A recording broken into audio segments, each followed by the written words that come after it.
the CSI Baseball Complex on the campus of the College of Staten Island, CSI Sportsnet presents NCAA Division II baseball coverage live on the ECC network. Today's non-conference matchup features the Chargers of Dominican College taking on the College of Staten Island Dolphins. Good afternoon, everybody. This is Joe Foreman alongside my broadcast partner, Nick Bavona. And Nick, we are getting underway just a few minutes early, about 5 minutes ahead of our scheduled first pitch at 3:30.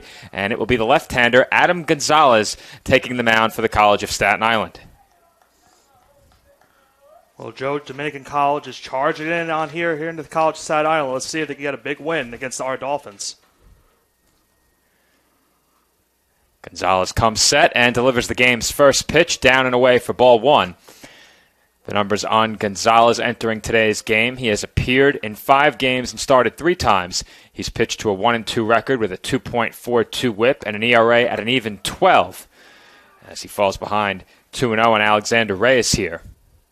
In 12 innings pitched, Gonzalez has allowed 22 hits, 24 runs, 16 of those earned. He's walked 7, struck out 6, 55 opposing batters, hitting an even 400 against him.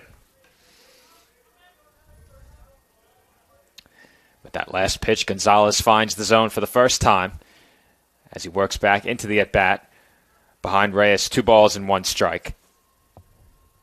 And the 2-1 is swung on and missed. A good breaking ball there from Gonzalez for strike 2.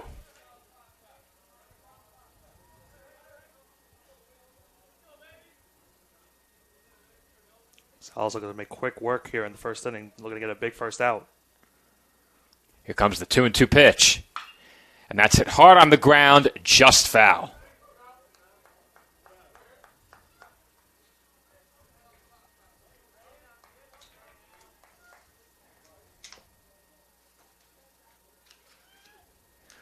Another 2-2 pitch upcoming from the Dolphins' left-hander.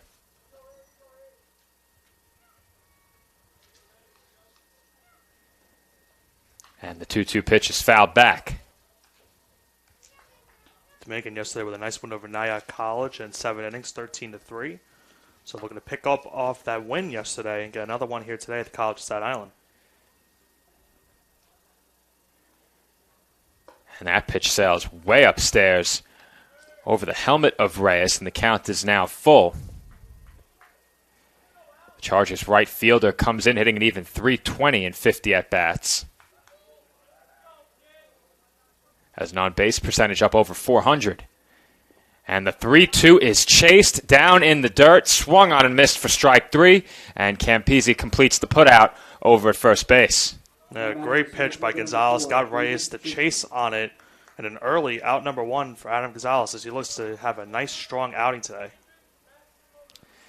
That will bring up Max Chidsey, the Chargers center fielder. Chidsey comes in hitting an even .260 in 96 at-bats.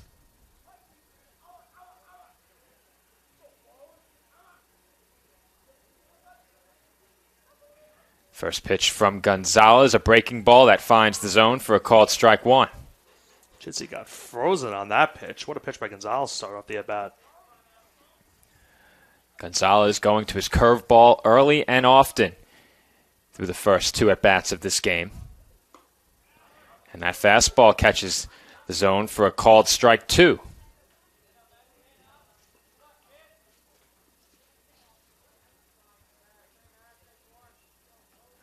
Gonzalez quickly ahead of the Chargers center fielder. No balls and 2 strikes. And his 0-2 pitch is taken on the inside corner for strike 3 called. Well, after a long first at-bat by Reyes, where Gonzalez was able to make him chase, a quick strikeout there, and a good start to this game for Gonzalez. 2 solid outs to start off. Well, Nick, while we have a moment, let's get the starting lineup for the visiting Chargers of Dominican College. As we saw, Reyes led things off. Chidsey followed. Both struck out. Richard Paulino is batting in the 3rd spot. Shane Hewlett will bat in the cleanup spot. Ethan Sarmiento will bat 5th. Barbie Gabuendia will bat 6th. Jason Sosa Rivas will bat 7th. Darian Almonte will bat 8th. And Stefano Labia will bat 9th.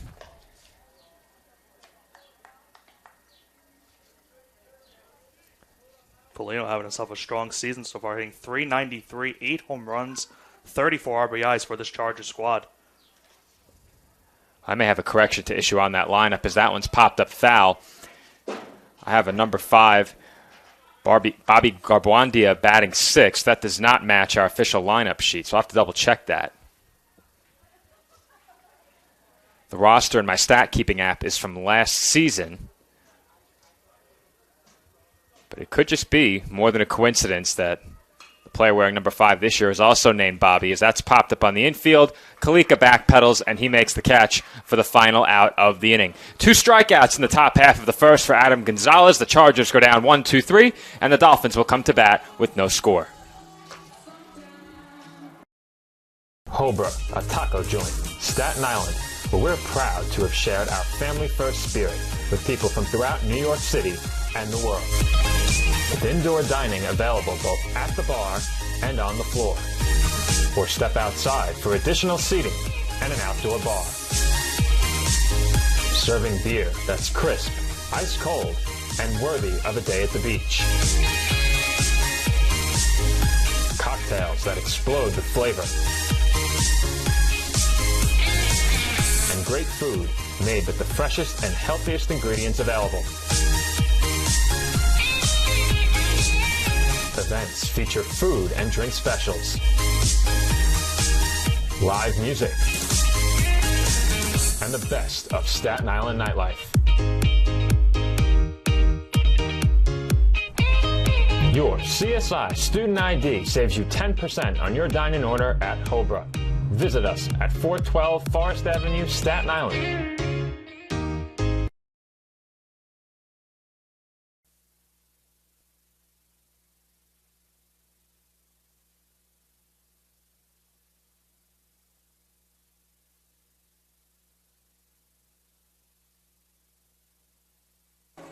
And we're back on the ECC network. Dolphins and Chargers heading to the bottom half of the first inning. And with the College of Staten Island coming to bat, we have the starting lineup for the CSI Dolphins. Leading things off will be Jake Myers. Batting second is Nick Cipoletti. In the third spot in the Dolphins order is Dominic Castiglione. Thomas Martin will bat in the cleanup spot. Shendi Ulaj will bat fifth. Stephen Kalika will bat sixth. Angel Santiago will bat seventh. Nick Campisi will bat eighth. And Michael Kehoe will bat ninth. The starting pitcher they will face for the Chargers is Oscarly Cruz. And in just a moment, I'll have the numbers on Cruz. Chargers pitcher comes in having appeared in 7 games. This is his first start. He's pitched to a 2-1 record. In 13 1/3, he's allowed 12 hits, 17 runs, 12 of those earned. He has walked 14 and struck out 10. He's pitched to an 8.1 ERA. He's facing a good batter early on in Jake Myers, hitting .361 in the air. And the first pitch to Myers is fouled back.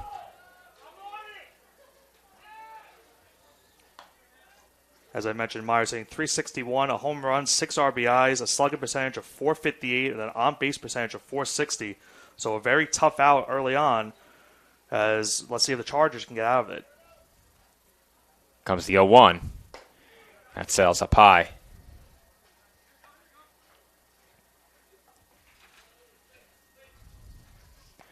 Myers comes in among the Dolphins' leading hitters. He's second on the team in batting at .361.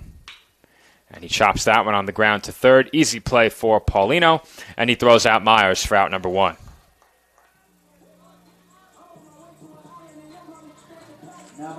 That will bring up the Dolphins shortstop, Nick Cipoletti. Cipoletti typically has been hitting toward the bottom of the CSI lineup. He's moved up into the number 2 spot today.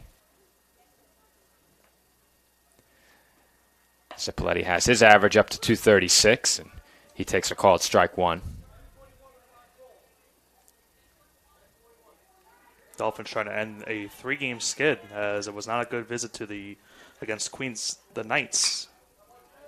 And that's hit out towards center field, where Chidsey is waiting to make the catch for out number 2.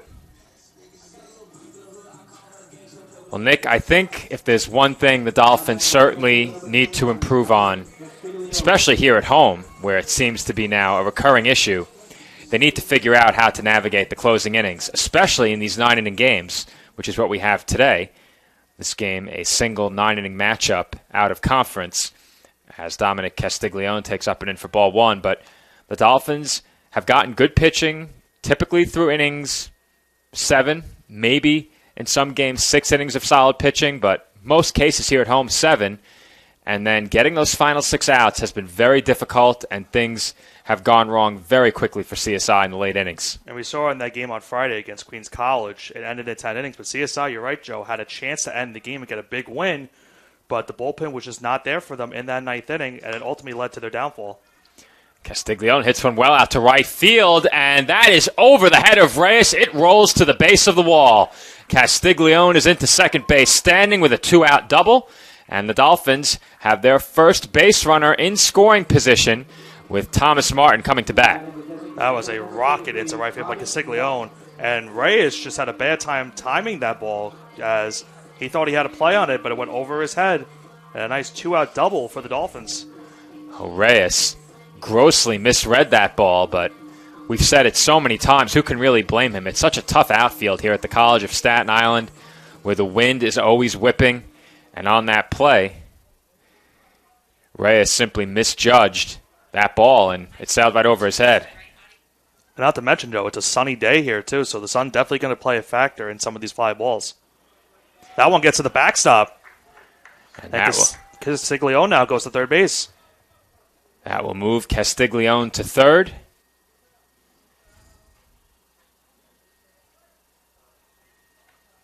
And now the Dolphins have the game's first run, standing 90 feet away with 2 outs. And a great opportunity for Thomas Martin here.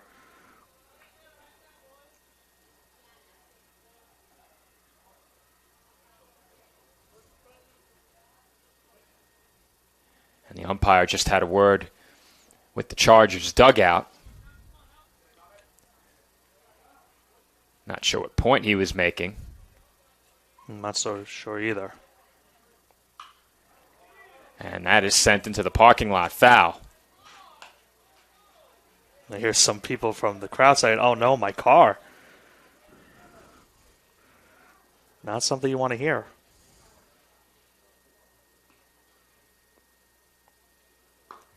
And the 1-1 is swung on and missed for strike 2.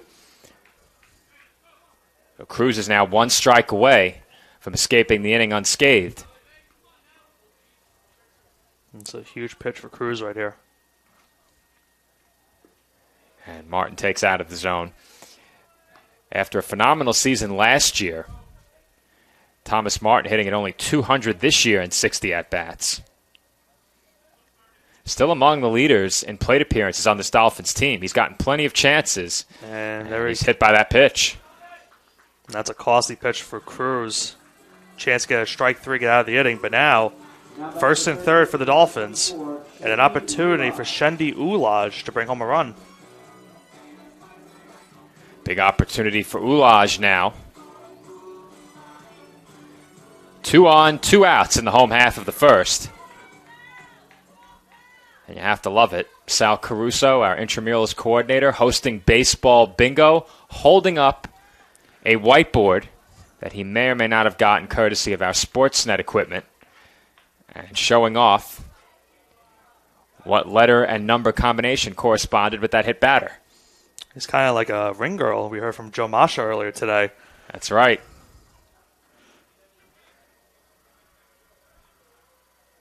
Ulaj hitting .344 in the year at 64 plate appearances. So he's been a very, very tough out. So a dangerous hitter for the Dolphins right here. And Ulaj is quickly ahead in the count, 2 balls and no strikes.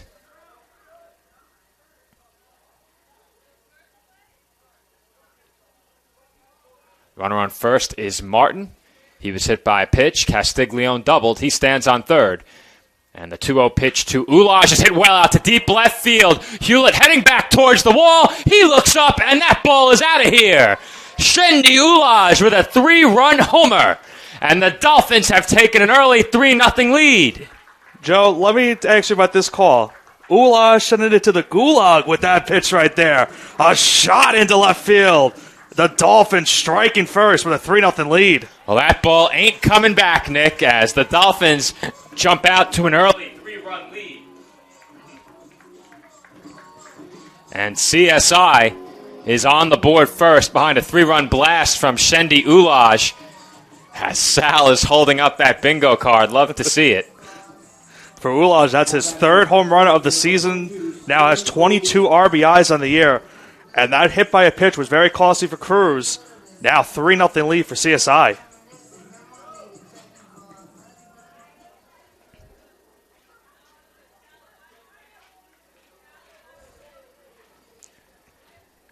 That will bring up Stephen Kalika, and he takes outside for ball one.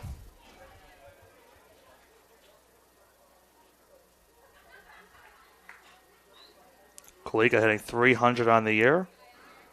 11 RBIs, 325 slugging percentage. For Ulaj, that's his team-leading third home run. Entering today's game, he was the only Dolphin with multiple home runs this year. He came in with 2. No other Dolphin with more than a single homer. And for CSI, that's the spark you want here in the bottom of the first inning. Got a good first inning from Adam Gonzalez. Now you get that 3-run homer. Now, can they hold on to the lead is the question. 1-1 strike the count. And Kalika drives one the other way, but that ball tails foul.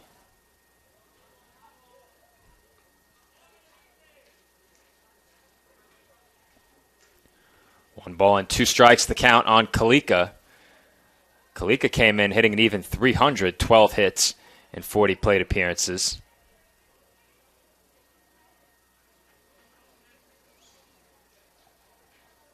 And the pitch from Cruz is swung on and missed, but it gets away and winds up on the top step of the Dolphins' dugout. Now, I did mention that on my roster, I had a Bobby Garbuandia listed as number 5. Now, on the official roster, we have a Bobby Garbuayo.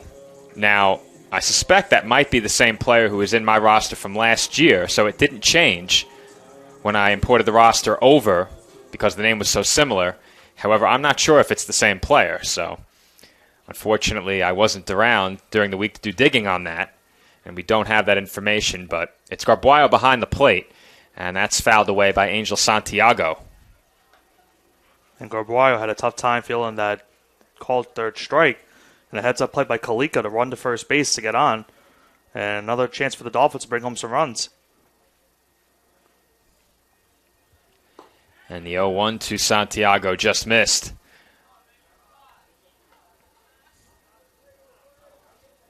And it's already seemed like an early, long first inning for Cruz, as he's got to be around 25 pitches, I would have to say, Joe. And the 1-1 is popped up. Foul territory, heading for the seats. And Sal wasn't paying attention. Sal, man, that was close. I wonder what that is on the bingo card. What do you put on that? Struck by a foul ball. I think you win automatically. Bingo! An automatic bingo for getting hit by a foul ball. That seems like a fair trade, as Sal was completely oblivious. He had no idea that ball was coming. That was awfully close. Well, I said earlier, some of these fielders are going to lose the ball in the sun. I guess Sal, in that case, he lost the ball in the sun. He had no idea where that was. 2-2 strikes the count on the Dolphins' right fielder, and Santiago takes a called strike 3. So Cruz finally brings the first inning to a close, but not before a 3-run blast by Shendi Ulaj gives the Dolphins an early lead. We head to the second, 3-0 our score. Kettle Black on Staten Island, a top 5 wing joint in America by Food and Wine magazine. Serving daily lunch and dinner at the bar or on the floor. Perfect for family and group parties with top shelf drink and delicious food. From great times with good friends. Live sports and watch parties. To Staten Island's hottest nightlife. The Kettle Black features live music and DJs weekly. The Kettle Black features daily and nightly food and drink specials. The best Staten Island has to offer is at the Kettle Black. We'll see you there at the Kettle Black, located on 415 Forest Avenue, Staten Island.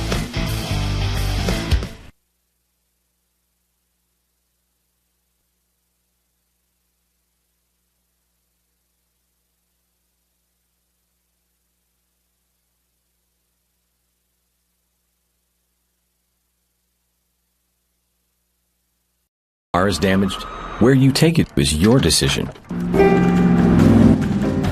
But insurance companies would like you to think otherwise. While they may have a lot of pull, it may not always be in the best interest of your car. Your car will be fixed right and on time. What insurance company can argue with that? Call Dependable Auto Body at 718-447-4890.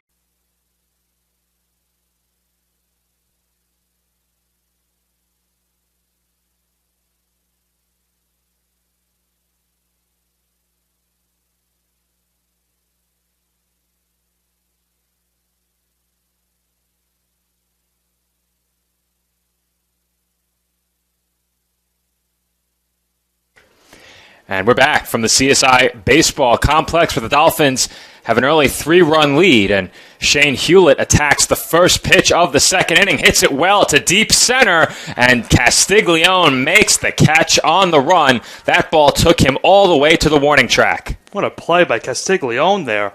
Able to track that one down, and a nice first out for CSI. Castiglione plays a very good center field for this Dolphins team, navigating an outfield that is tough on just about any outfielder, especially the visitors who come in and have never played here before. It's tough to judge the ball out there and a lot of space to cover. Castiglione routinely makes it look easy.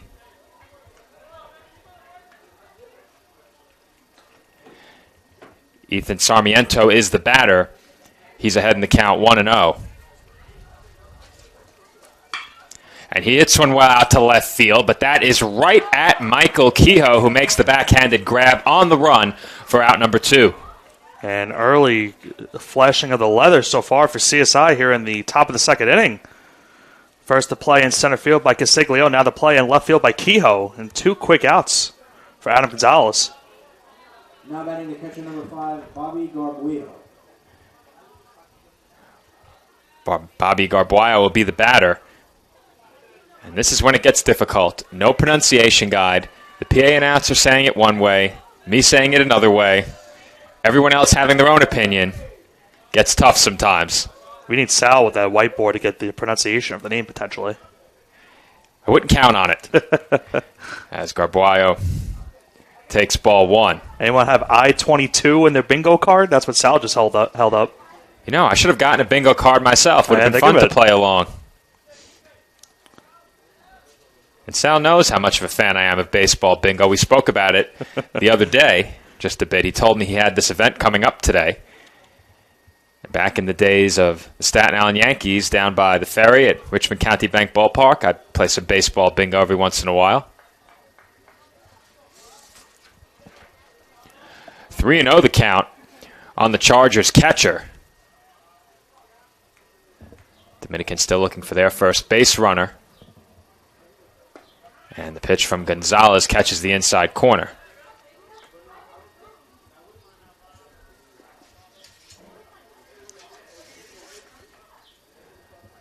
Garbuio comes in hitting at .276 in 87 at-bats as he fouls away another one.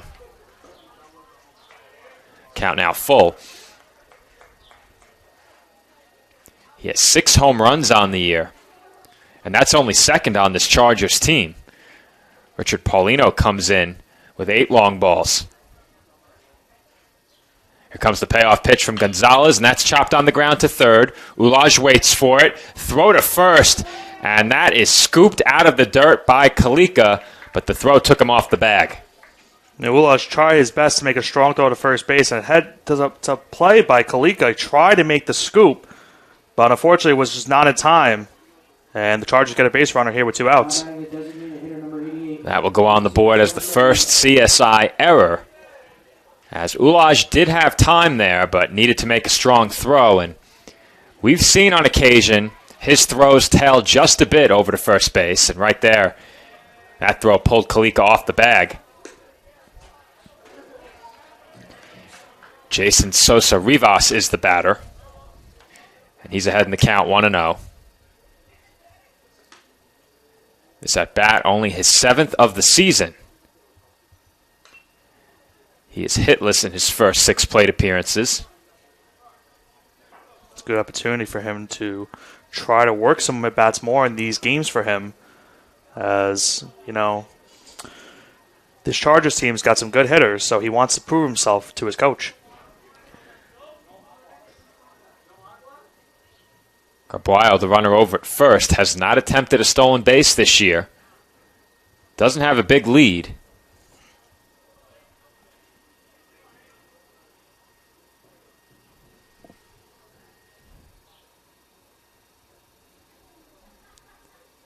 Comes the 1-1 from Gonzalez, and that's fouled away. There is action in the Dolphins' bullpen, and typically what we see in these conference games, or I should say non-conference games, Nick, is that the team looks to get a lot of pitchers' action, especially those who haven't pitched very often.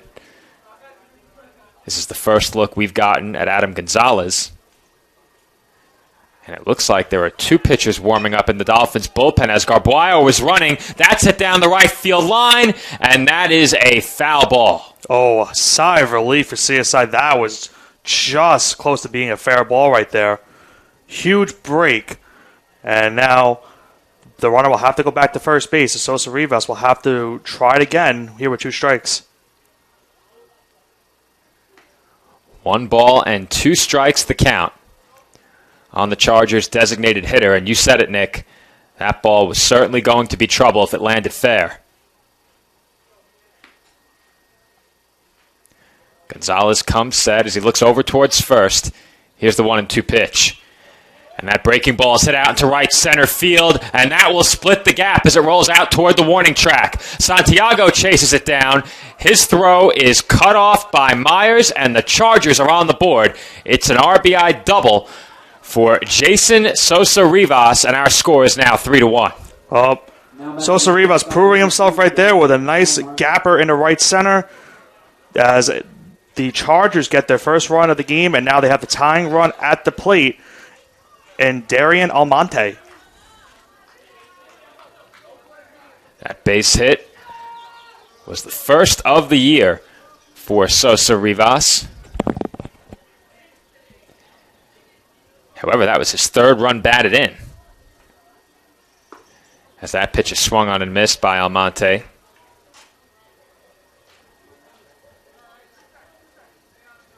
Almonte comes in 7 of 41 at the plate this year. He has 5 RBIs, a chance for number 6 in this spot, and he takes high for ball 1. Gonzalez early got 2 quick outs in the outfield, but credit to this Charger offense, they've got a nice 2-out rally and chance to potentially tie the game with 1 swing. Gonzalez looks over towards second. Here comes the 1-1 pitch. And that one was in on the hands of Almonte, and he fights it off foul.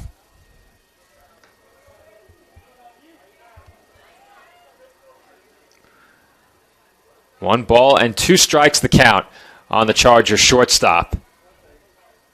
Gonzalez looking to strand Sosa Rivas in scoring position at second.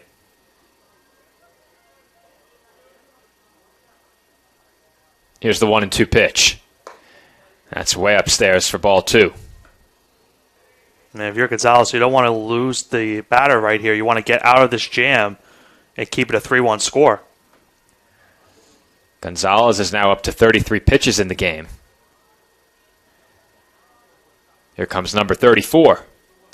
And that's a good breaking ball, swung on and missed by Almonte for strike 3. Adam Gonzalez picks up another strikeout. That's his 3rd. And heading to the bottom half of the second, the Dolphins' lead is 3-1. Hobra, a taco joint, Staten Island, where we're proud to have shared our family-first spirit with people from throughout New York City and the world. With indoor dining available both at the bar and on the floor. Or step outside for additional seating and an outdoor bar. Serving beer that's crisp, ice cold, and worthy of a day at the beach. Cocktails that explode with flavor. And great food made with the freshest and healthiest ingredients available.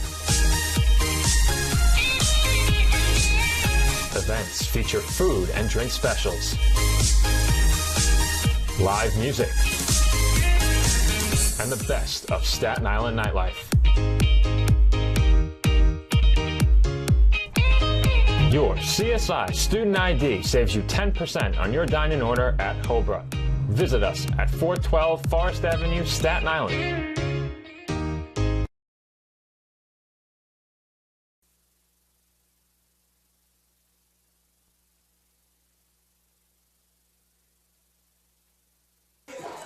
And we're back on the ECC network. Dolphins lead the Chargers 3-1 entering the bottom half of the second inning. CSI scoring coming on a 3-run homer by Shendi Ulaj, his third of the season. On the other side, Jason Sosa Rivas with his first base hit of the season chased home a runner from first base. That was Bobby Garbuayo. And with that, Dominican College pulled to within 2 runs. 8-9-1 due up for the Dolphins in the home half of the second. And Nick Campese will lead things off. Scarlett Cruz remains in the game, and his first pitch is fouled back. Well, for Cruz, I mean, after that rocky start, he's looking to pick it up here in the second inning and keep this a 3-1 score. And the 0-1 is on the inside corner. And Campese's quickly in a 2-strike hole. Campese comes in 5 of 29 on the season.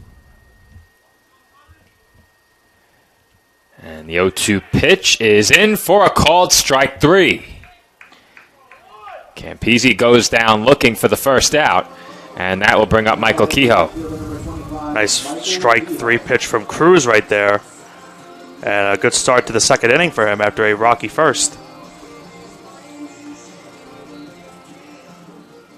Michael Kehoe, the batter for CSI, comes in hitting at .308 on the season. Bit of a small sample size, just 26 plate appearances.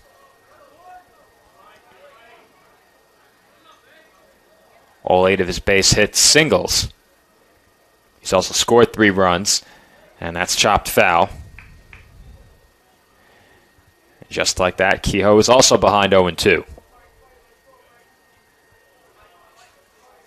And if Cruz wants to go through a couple innings in this game, he's going to need quick innings like this. This pitch will be number 31 for the Chargers right-hander, and it's bounced on the ground to second. Libya waits for it, and he waited too long as Kehoe beats it out. That's a bad play by Libya. He waited very, very long on that grounder. And heads-up play by Kehoe, able to run that one out. Well, that will go down as a hit for the Dolphins, but that's a play that absolutely should have been made. And that's mistakes the Chargers can't afford after that first inning. Remember, we had the hit by a pitch from Cruz that led to Shendi Ulaj's 3-run homer. So mistakes like that are so far hurting the Chargers. If he charged just a couple of steps, he had Kehoe easily. I like what you did there, Joe. Charged. No pun intended. As that pitch misses up high to Jake Myers for ball 1. Myers grounded out his first time up.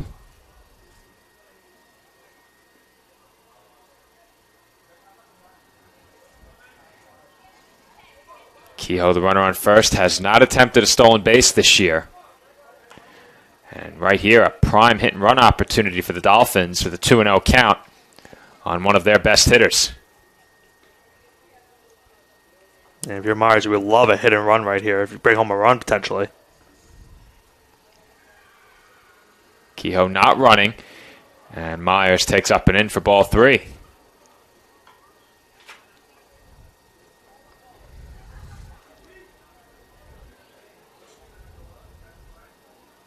Three and 0 the count on the Dolphins' second baseman. See if he has the green light here on 3 and 0. And that pitch isn't close for ball 4. I'd say the mistake like that in the field from the previous at-bat with Kehoe is going to cost the Chargers, because instead of now having a runner at first, now you have a runner in scoring position and an opportunity for Cipolleti to bring home a run. Cipolleti flew out his first time up. Comes to the plate here with 2 on, just 1 out. Dolphins already with a 2-run lead. A big opportunity for more in this spot.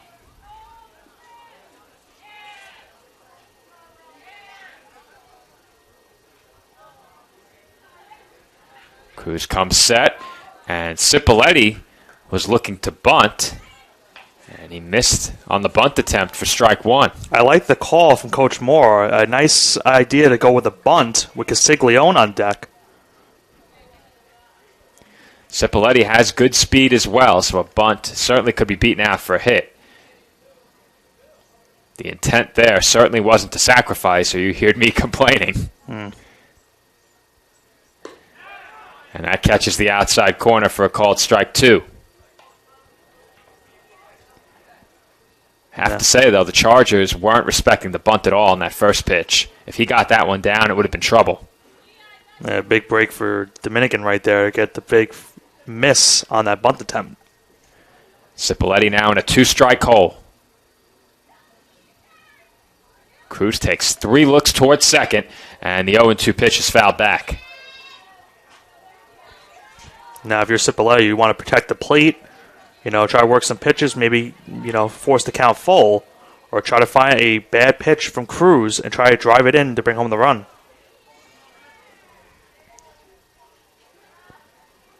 Cipolleti remains behind in the count, 0-2. And he lines one out toward right field. Reyes is there, and he makes the grab on the run for the second out. Well, Reyes earlier had a mistimed ball that cost the Chargers an out. That time around, he makes a nice, strong play and a good throw into the field to keep the runners at bay. And Dominic Castiglione now comes to the bat, still first and second with 2 outs now.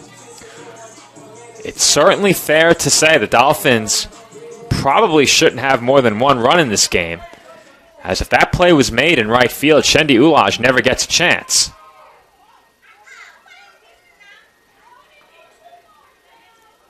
Dominic Castiglione, the batter, takes down in the dirt for ball 1. Good job by Garbuayo to keep it in front of him. Castiglione doubled in his first at-bat. That came on the ball we just referenced over the head of Reyes in right field. And you can see it. The flag is blowing in that direction, so anything hit into that right field, right center field area could be trouble, as Castiglione looks at a called strike on the outside corner. The wind has definitely been a factor these last couple of days here at CSI with some of our softball action as well. The wind is always a factor here at the College of Staten Island. I'm not sure I've ever called a game where it hasn't been. 1-1 the count on Castiglione. And that's fouled straight back.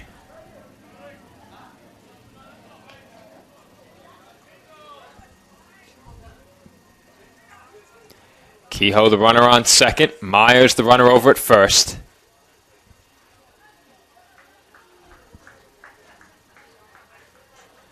One ball and 2 strikes the count on Castiglione. And the pitch from Cruz is down in the dirt for ball 2. And again, Garbuayo with another strong cover as the runners could not advance. Anything down in the dirt, he has smothered. Had 1 hit off of his glove. That allowed a runner to reach in the previous inning. Fortunately for the Chargers, that didn't come back to burn them later. Here's the 2-2, and that's it well out to left center field. Hewlett giving chase. He won't get there. He plays it on a hop. The throw is going to third, and sliding in safely is Myers. Castiglione moves up to second, and Kehoe scores the fourth Dolphins run. CSI now leads by 3. Our score, Staten Island 4 and Dominican College 1. Great base running from the Dolphins there. They get a nice run on the double. It's 4-1 as we have a mound visit here for the Chargers.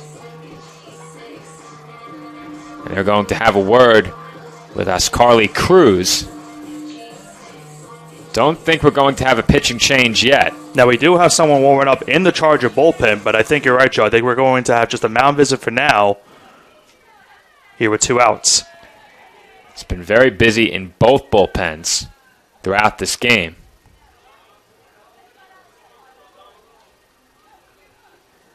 And Cruz will stay in, as the umpire indicates, the first mound visit of the inning for the Chargers.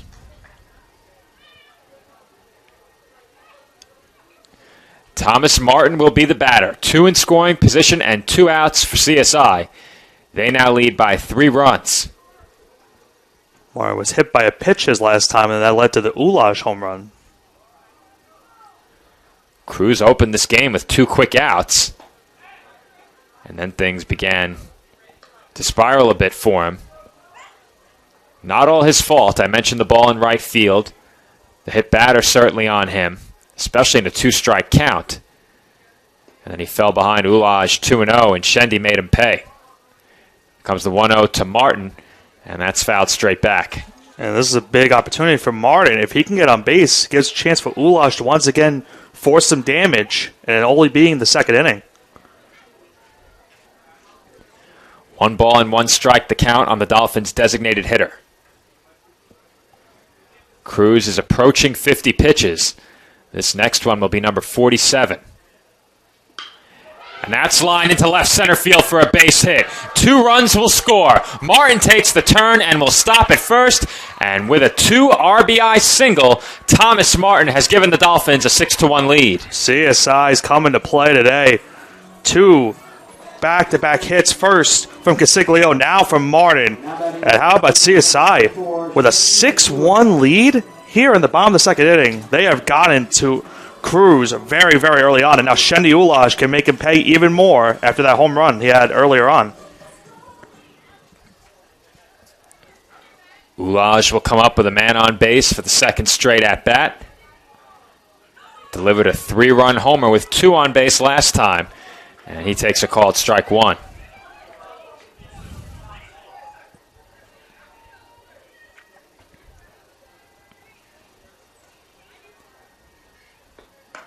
And the 0-1 sails high. Here's the home run again from Ulaj. You know, had a very good pitch to hit.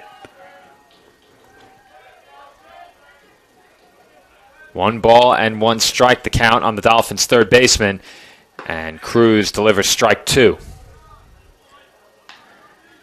The Dolphins haven't scored more than 6 runs very often lately.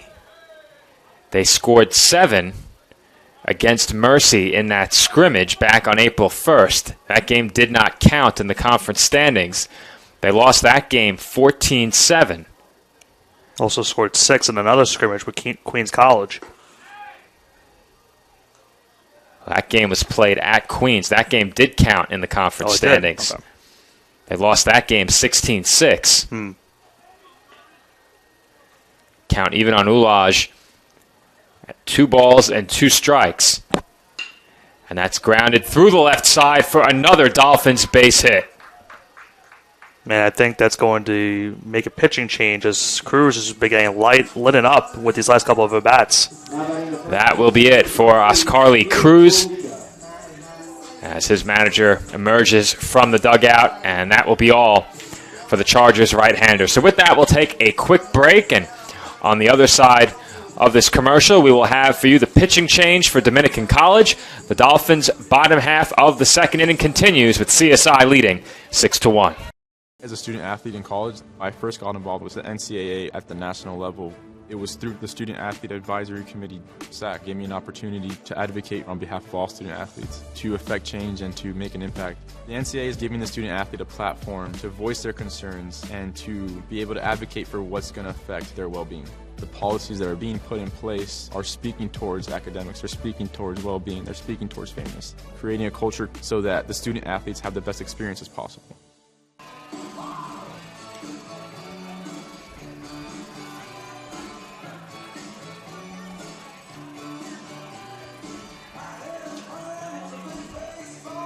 My path to a college degree would have been completely different had I not run Division II cross country for the University of Mount Olive. Having an athletic and academic scholarship was key for my success.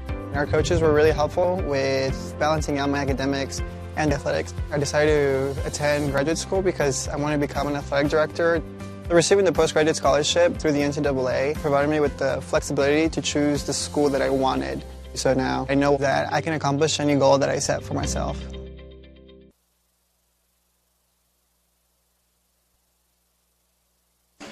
And we're back on CSI Sportsnet. The Dolphins leading the Chargers 6-1 for CSI. 6 runs on 6 base hits in the first inning and 2/3 against Oscarly Cruz, who was chased from this game. He leaves 2 on with 2 out, and Argenis Betances will be the new pitcher for Dominican College. Betances comes in having appeared in 9 games. In 11 innings, he's allowed 20 hits, 26 runs, 16 of those earned. He has walked 12 and struck out 13. He has an ERA of 13.09 and averages over 10.5 strikeouts per 9 innings. So Betances, really a feast or famine kind of pitcher. High strikeout numbers, also high hits allowed numbers, and the Dolphins with an opportunity to add to a 5-run lead against him. Yeah, I mean, a huge chance for CSI to continue this big lead they have early on, already with a 5-run advantage, and Steven Kalika now coming up to the bat. So if you are Dominican, you're hoping Betances can get you out of this jam and keep it a 5-run score.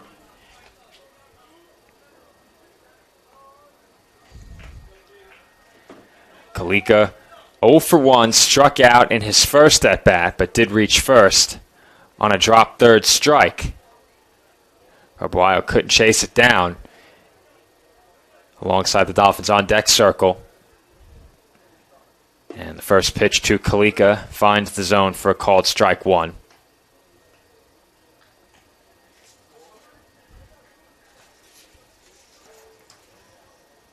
Kalika on the season has 11 runs batted in. Chance for at least one more right here. An extra base hit could possibly score 2.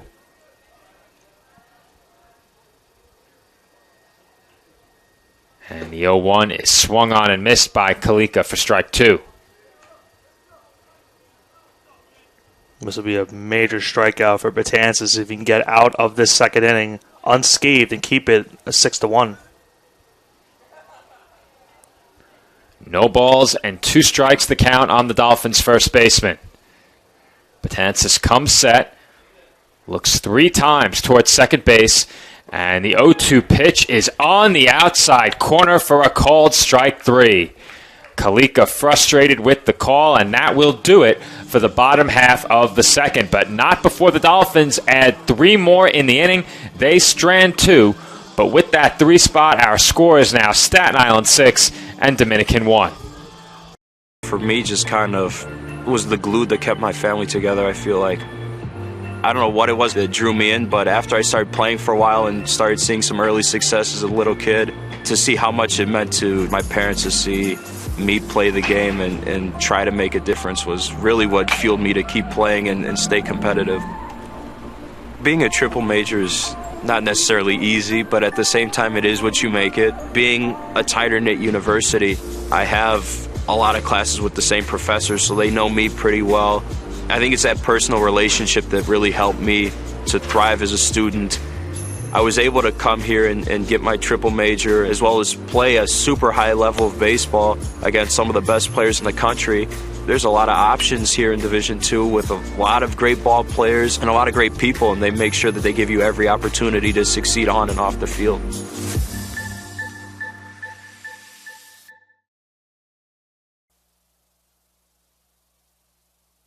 And we're back on CSI Sportsnet, where the Dolphins now lead 6-1.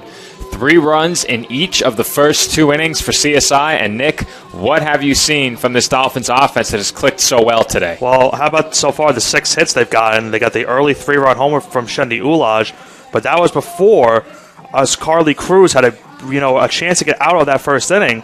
But a hit by a pitch on Martin, Castiglione was able to get on, and then Ulaj hit that one into left field for a 3-run homer. And then in the second inning, Cruz again had a chance to get out of it, just kept giving up 2-out hits, and that's really hurt him early on. And some mistakes also from this Charger defense have cost them only the third inning. I think something that I've seen that's really helped the Dolphins to 6 runs in this game. They have not given away strikes.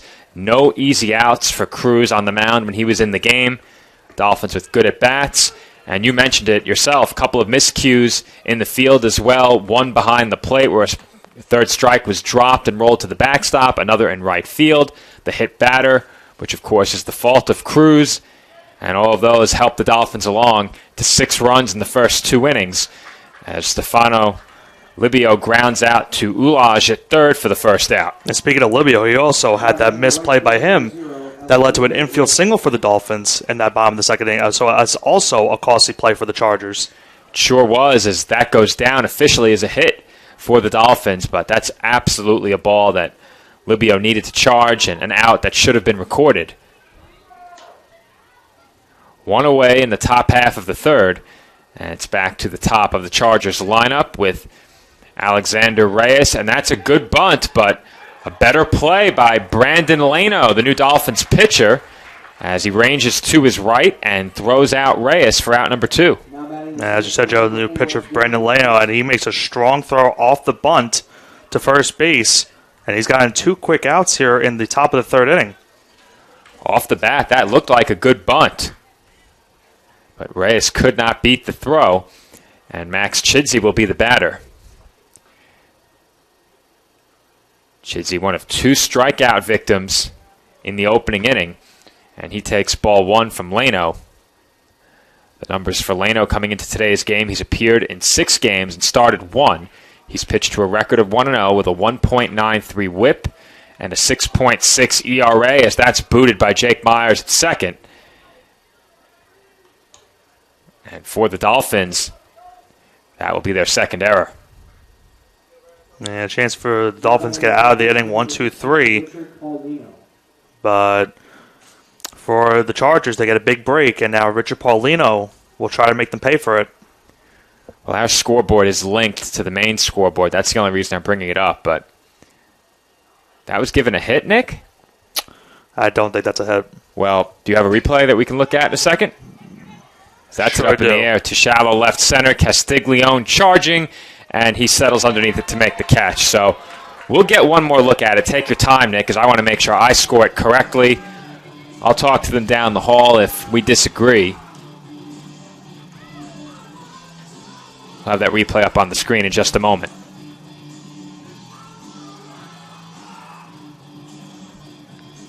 Does that replay any help? Not as much as I could. I'll try to slow down a little bit more.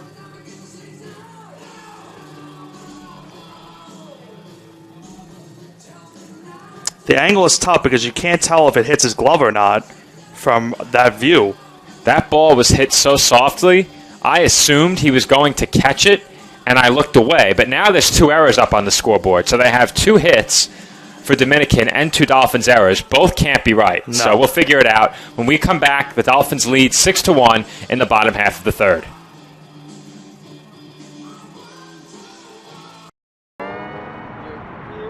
Wayne State Medical School has been my dream medical school since I was 5. Athletics are important, but so is service, so is research, so is becoming a better person. And we expect you to do well athletically, but don't forget the reason you're here, which is to give back to your community and to get good grades. It was my sophomore indoor season. It was the first year with our new head coach. And he comes in and he's like, we could be a national contending team if you guys work hard. And I heard him and I was like, well, I want to be a national champion. I want to be an All-American. And I bought in because he bought into our team. And I qualified to go to indoor nationals. I decided I wanted it, so I went and grabbed it.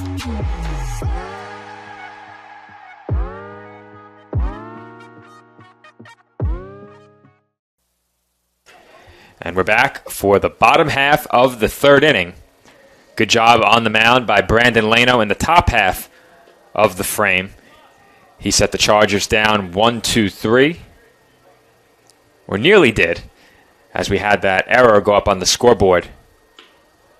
Late in that inning, we were discussing it during the break, and ultimately the scoreboard was changed to reflect an error. The hit that was up there was removed, and all is right in the realm of scoring. Man, Joe, we can't go through one game where we can't tell if it's a hit or an error. It seems like every time we call a broadcast. What I should have said is, good inning for Leno, did not allow a hit. Yeah. And the Dolphins come to bat leading by 5. Angel Santiago at the plate is ahead 2-1. And the pitch from Betances is in for a called strike 2. Betances is able to work out of that second inning jam that Cruz got himself into and keep the game 6-1. Well, now I'm receiving word from down the hall as to the discussion that went into that last call. So, in a 5-run game, I'll relay some of that discussion at the conclusion of this at-bat. Count is full on the Dolphins' right fielder, Santiago. Betances comes set, and the payoff pitch is down in the dirt for ball 4, and Santiago is on with a leadoff walk.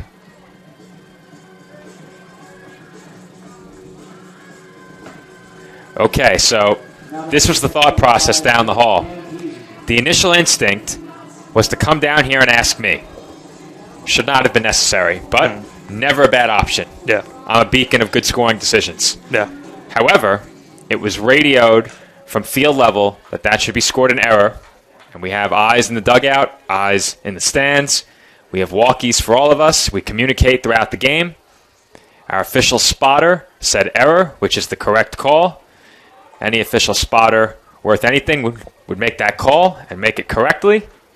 However, our scoreboard operator and athletic communications coordinator, Joe Masha, initially signaled hit, which was the reason for the delay. Well, Joe, we know you're something of a statistician yourself, so you want to see those type of plays called correctly.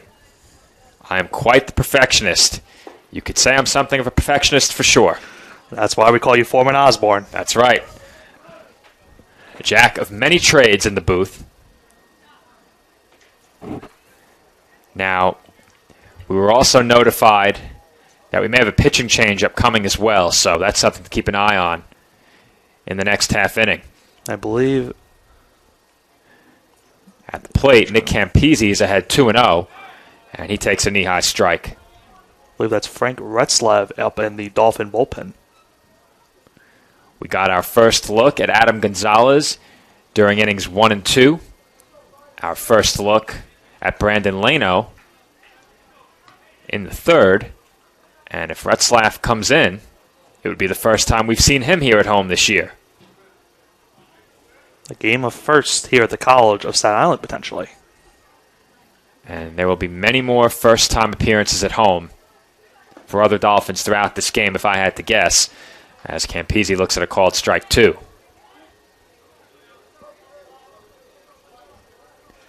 I think what we need one day is for our scoreboard, our stats, and our broadcast team to do one game from the same room.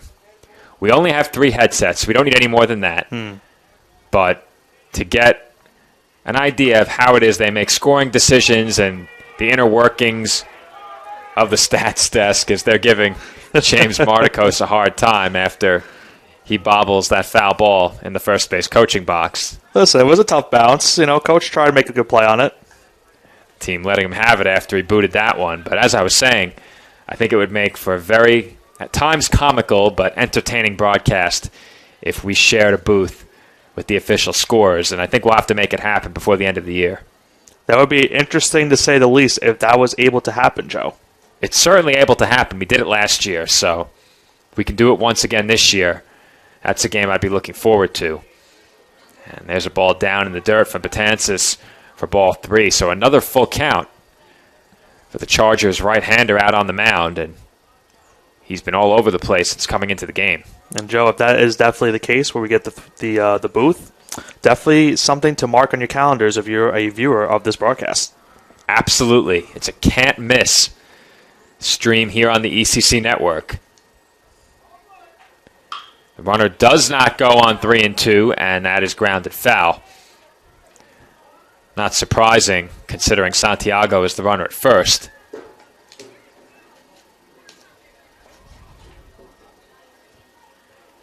Count remains full on the Dolphins catcher, Campese. Been a very good at-bat by Campese.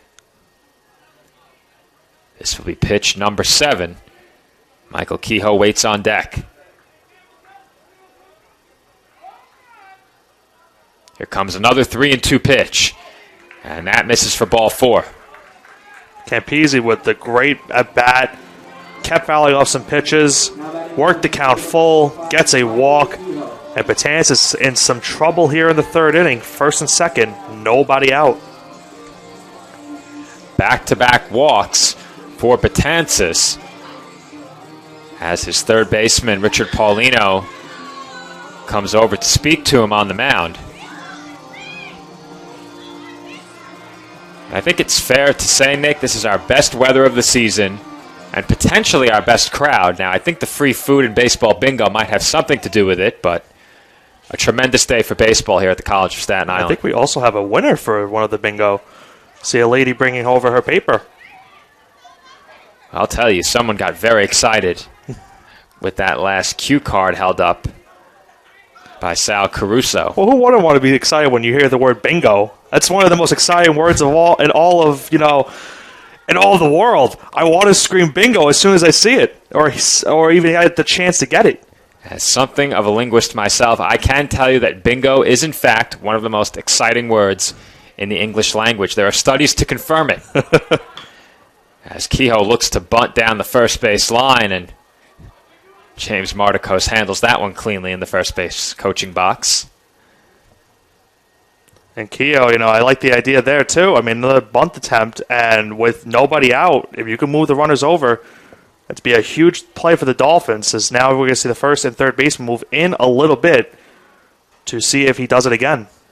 Well, if you look on the right side of the infield, Libio is shaded up the middle.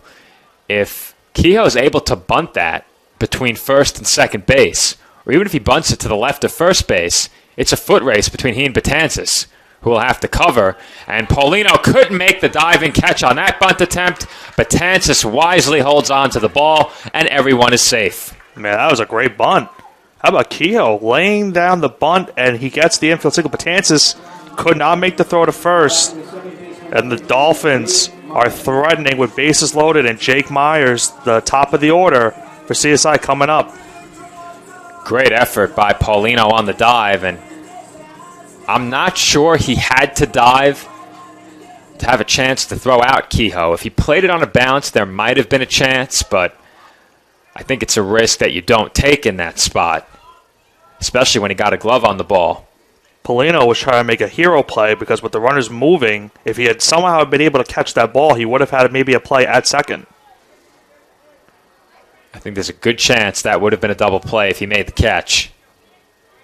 Tremendous effort by the Chargers' third baseman, but to no avail, and now Jake Myers, with the bases loaded, takes a curveball for a called strike 1. Yeah, if you can somehow keep this a 6-1 game, that'd be huge for this Chargers squad. The way the Dolphins have swung the bats in this one, I'm not sure the Chargers can afford to fall behind by much more. Dolphins have hit top to bottom in their lineup, as there's another curveball from Betances taken outside. And with no one warming up in the Chargers bullpen, this is up to Betances to get out of this jam. So he needs to figure something out here. 1 ball and 1 strike the count on the Dolphins' second baseman.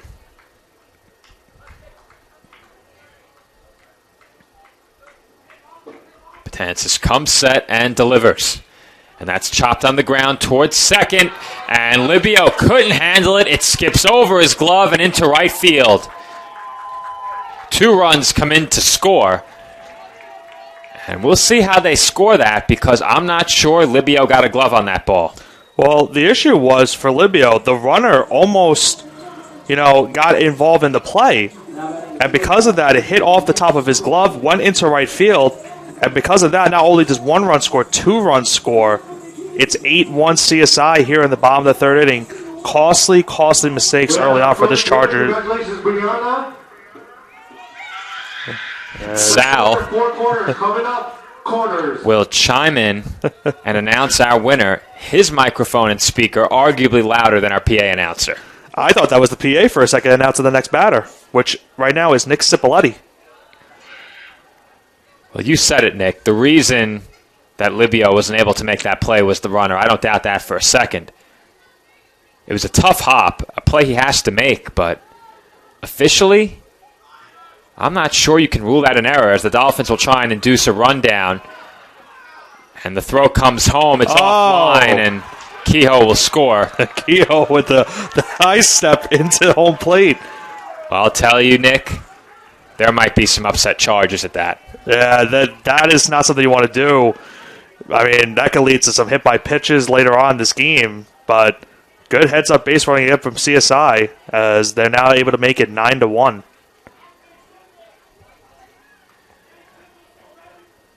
Dolphins now have an 8-run lead as we play in the 3rd inning. Now, I think they changed it and gave an error on that play, Nick. That's the right call. Oh, they did not. They gave a throwing error. They gave a throwing error right there, allowing the run to score, which is correct, because I think Kehoe was out with a good throw. Yeah, a good strong throw to home from the first baseman. That's easily an out. But you're right, Joe. It went off the glove of Garbuio, and it cost the Dolphins another run. Cost the Chargers another run.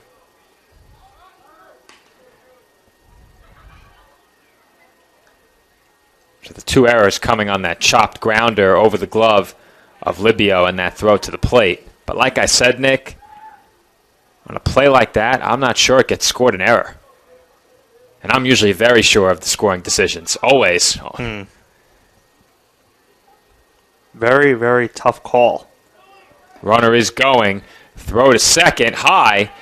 And the tag is not in time as Myers steals the base. And the Chargers were not happy with that call. A good throw had him. Throw was on line, a lot behind it, but Myers slides in safely under the tag. Still a very close play. When you get a chance, Nick, if you can slow down that chopper, we'll get another look. It always helps if I get a second look.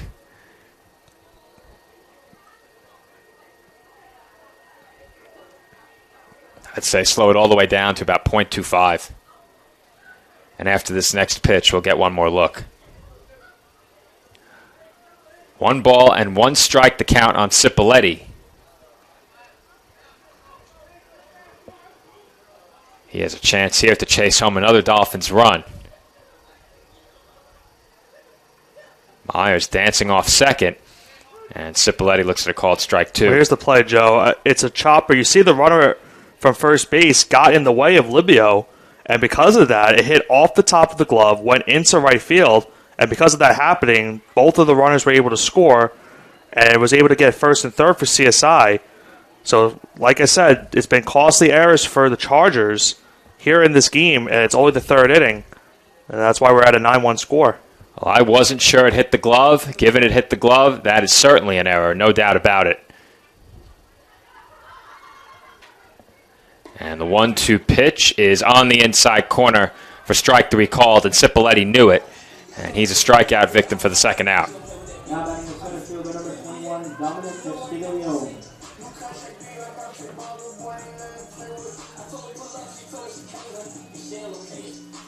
Dominic Castiglione will be the batter. Castiglione is 2 for 2.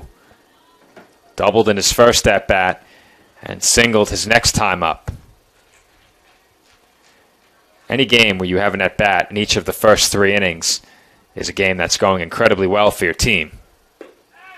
That is to say the least, Joe. I mean, when you're able to get up for a third time in the third inning, you know something is going right, not only with your hitting, but your base running, your pitching, and you've taken advantage of some of the mistakes on the other side. When you say a team's number 3 hitter has had 3 at-bats through 3 innings, it may not be very surprising to hear that his team has scored 3 runs in each of those first 3 innings. And now a chance for more. With Castiglione at the plate, still just 1 out in the inning. And a runner in scoring position, too, for the Dolphins, so a chance to make this a 10-1 game. These two teams did meet last year. That game did not go well for the Dolphins. I remember covering that one. It was a rough game for CSI, but as I went to pull up the numbers from that game, my internet connection cut out. We'll see if it returns. Looks like it has. Now, Nick, did you look at the box score for last year's game ahead of today's broadcast? I did not. That game did not go well for CSI. 21-7 was the final score last year, so perhaps the Dolphins looking to exact a measure of revenge here this afternoon, as that's fouled back. And when you go into games like this, you always, look back on games like that where if you get blown out, you want to reenact some revenge. And CSI has certainly done a great start at that with this 9-1 lead here in the third inning. Castiglione now in a 2-strike hole. Still no action in the Chargers' bullpen. This inning belongs to Betances.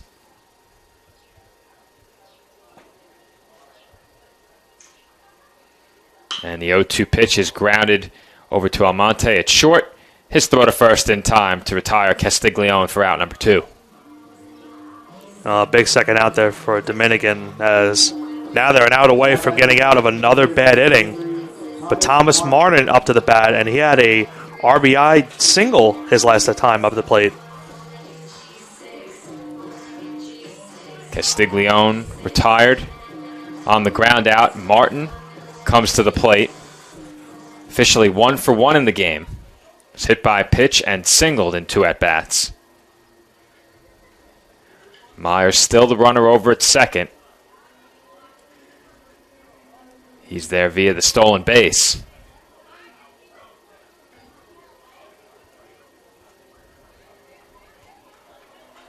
What was Sal going to do without that whiteboard we lent him? I don't know. That would have been a very interesting sequence if Sal did not have the whiteboard. I'd have to guess he was going to give the letter number combinations over a microphone, and that could get a bit disturbing for the players out in the field. That, to say the least, Joe. If that was the case, would not tend to be well. They would definitely hear an earful later on after this game was over. I think so. If Sal was announcing each letter and number over the microphone in between plays, I think we'd get some complaints. Comes the 0-1 as Myers is running and no throw from Garbuayo behind the plate. And Myers has his second stolen base of the inning. And with 2 in the inning, he came into the game with 5 stolen bases on 5 attempts. So now has 7 on this season.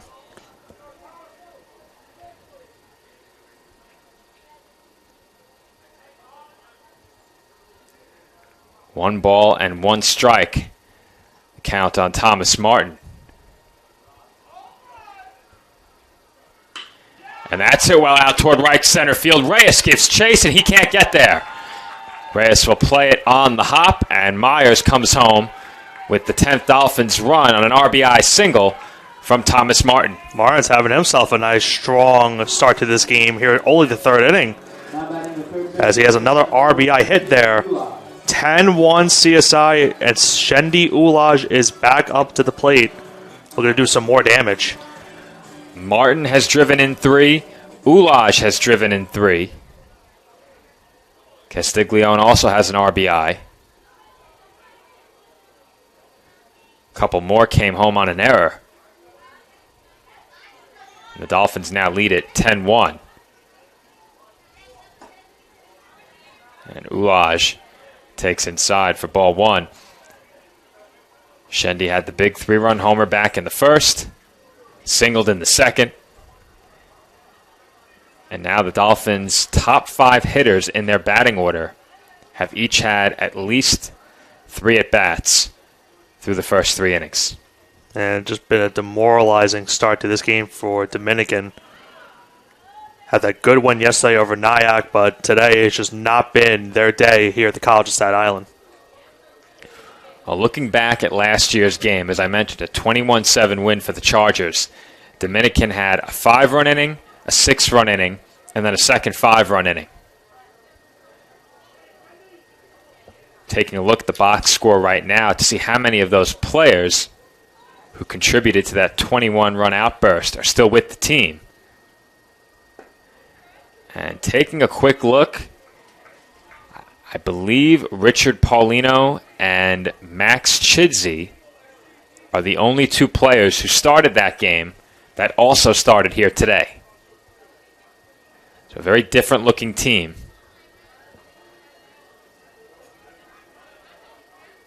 And I can confirm now that Bobby Garbuondia is the same man behind the plate today. They did change the spelling of his name on the roster. Now, I'm not sure if it was cut off or if they just changed it on the official roster, but looking back, I now have the full name, and it is indeed the same Bobby Garbuondia behind the plate that we covered last year. And I believe last year we also had a pronunciation guide as well, if I'm not mistaken.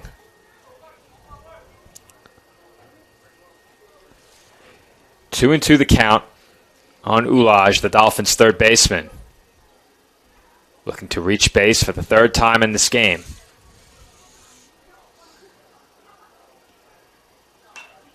And that's fouled away.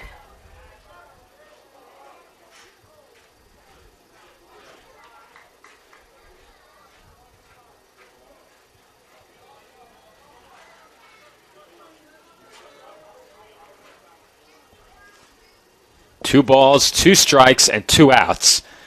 Martin, the runner at first. 4 runs already home for the Dolphins here in the 3rd. And once again, that is fouled away by Ulaj. Well, it certainly has been a tough out to get today, already with that home run. Now fouling off some pitches to keep it 2-2. This next pitch will be number 37 for Betances since coming into the game in the previous inning.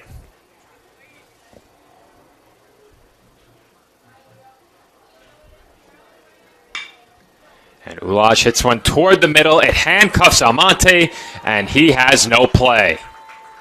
Man, it just continues to be a worse start to this game for Dominican. Now another error. Now this time by the shortstop Almonte. And Kolika now comes up with a runner in scoring position. The Chargers certainly haven't done their pitching any favors in this game. 3 errors up on the scoreboard now.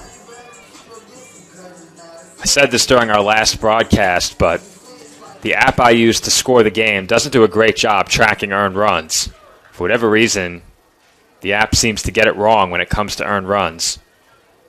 But right now, I have 6 earned runs scored by CSI, and according to my scoring, Betances is yet to allow an earned run.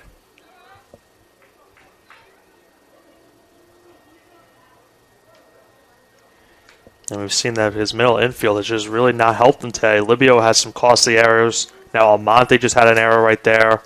We saw Reyes early on in the first inning had a mistimed ball. Just been some costly plays for the Chargers today. And only being bottom of the 3rd inning, still a lot of game to go. Talk about tough luck for a pitcher. Betances had come in already allowing 10 unearned runs in 11 innings.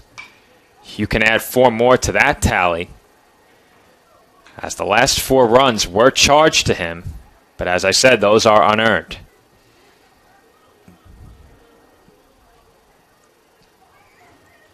Oh, 0-2 the count on Kalika. He's 0 for 2, has struck out twice.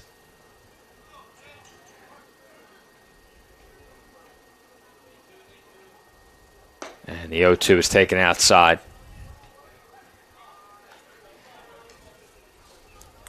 Still no action in the Chargers bullpen.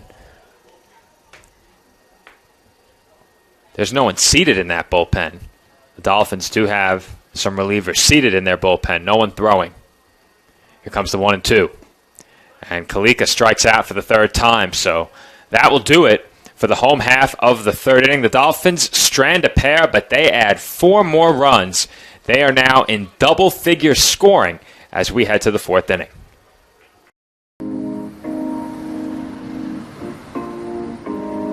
My dad was a soccer coach and bought this little book bag.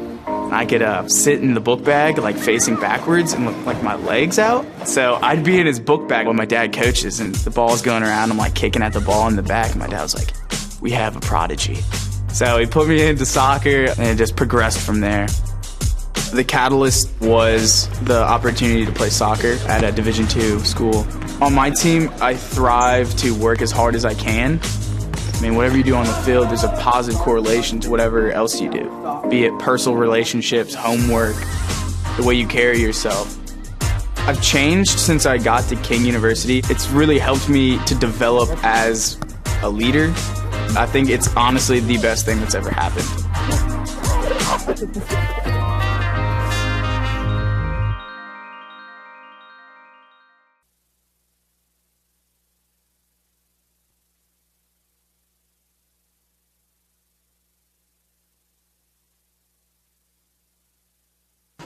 And we're back from the CSI Baseball Complex, and we do have a pitching change for the Dolphins. As you said it before, Nick, Frank Retzlaff will make his home debut here at the College of Staten Island. This is the first time we have seen the Dolphins right-hander take the mound here at the CSI Baseball Complex this year. And after I finish my previous thought, I'll get you the numbers on Retzlaff. But as I said, for the sake of being thorough, we had some very astute viewers at home who messaged in and notified me that our live stats have 8 earned runs charged to Chargers pitching. So immediately we got on the case, and that will be changed to 6. So thank you to our astute viewers back at home, following both the broadcast and the live stats. Some viewers just have an eye for that stuff, and they are all over it. It's not just me, I promise. I'm not the only one. There's more Foreman Osborns out there? There might be. For all you know, I might be the junior. Ah. I might have to relinquish my Twitter handle at Foreman Osborne. A quick debut and retirement for Foreman Osborne. I'm not giving it up easy. He'll put up a fight. We'll have to negotiate. As Shane Hewlett is hit by the pitch. And what a guy. He goes and retrieves the baseball that just plunked him in the back and gives it up to Campese. I gotta say, Joe, I've never seen that before from someone that's been hit by the pitch. That is some show of sportsmanship by Hewlett. And not only did he toss it over to Campese, he hiked it like a football. Yeah. Did so in style. Red 42. Be sure we air our sportsmanship commercial during the next break. Give our viewers further instruction in the area of being a good opponent and a sportsman. Love to see it, Nick. You're already scrolling through for it. The question is, do you know which one it is with just the thumbnail? That we'll have to say, Joe. I do. I think it's the fourth from the left.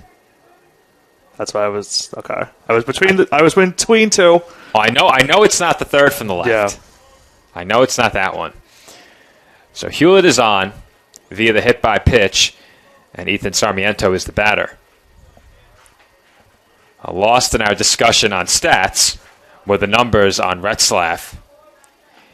This is his 5th appearance. He's pitched to an 0-1 record. He has a whip of 2.06, an ERA of 8.44. In 5 1/3, he's allowed 7 hits, 6 runs, 5 of those earned. He's walked 4 and struck out 3. He's allowed 2 extra base hits, 1 double and 1 triple. 19 opposing batters have hit .368 against him.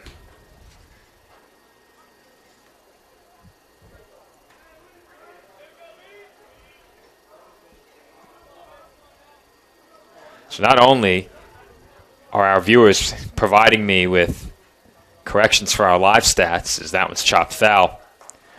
But they've promised to stick with us the rest of the way. And we appreciate all of you for sticking through us throughout the whole season.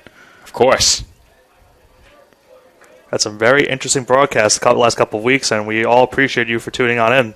We sure have, and we mentioned it during our last broadcast, but more than once already this season, we've had parents of players and viewers who watch at home actually come up to our booth, as that's off the shin guard of Campese. Bounces about 10 feet into the air, and that allows Hewlett to take second.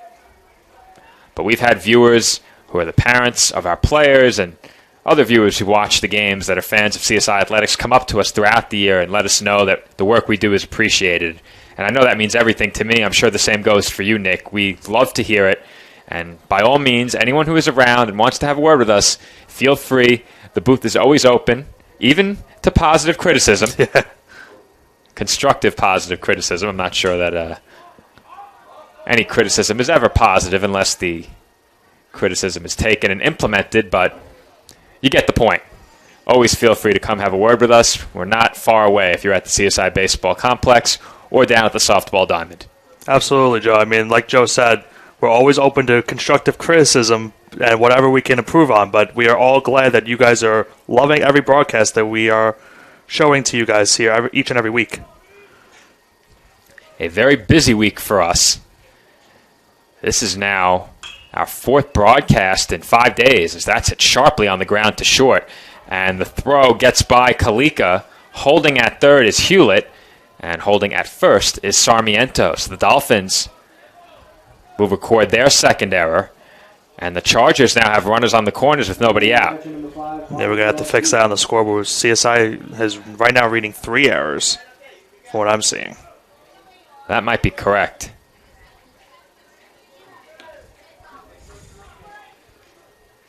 But it was a good job by Cipolleti to be able to even get that ball. And he just did not make a strong throw to first, but a big break for CSI. The runner did not advance home. So first and third, still nobody out for Retzlaff.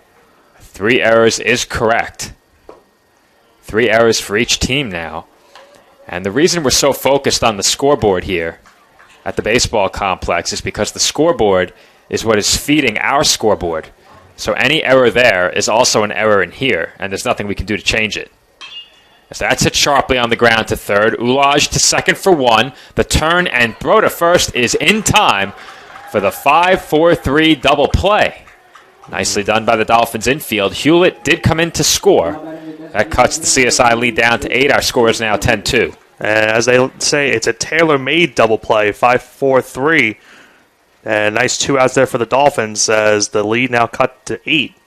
But they'll allow that to happen. Nice job by Shendi Ulaj. No RBI on the play for Garbuayo. And the batter will be Jason Sosa Rivas. He's responsible for the other Chargers run. He drove it in with a double his first time up. That was his first hit of the season. And he takes a called strike, evening up the count at 1-1.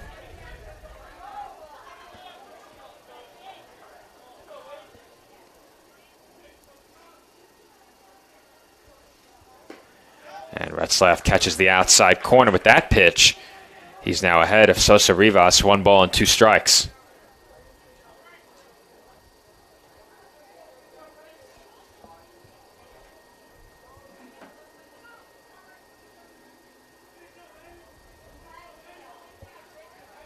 Here comes the 1-2. And that's flared out into shallow right center.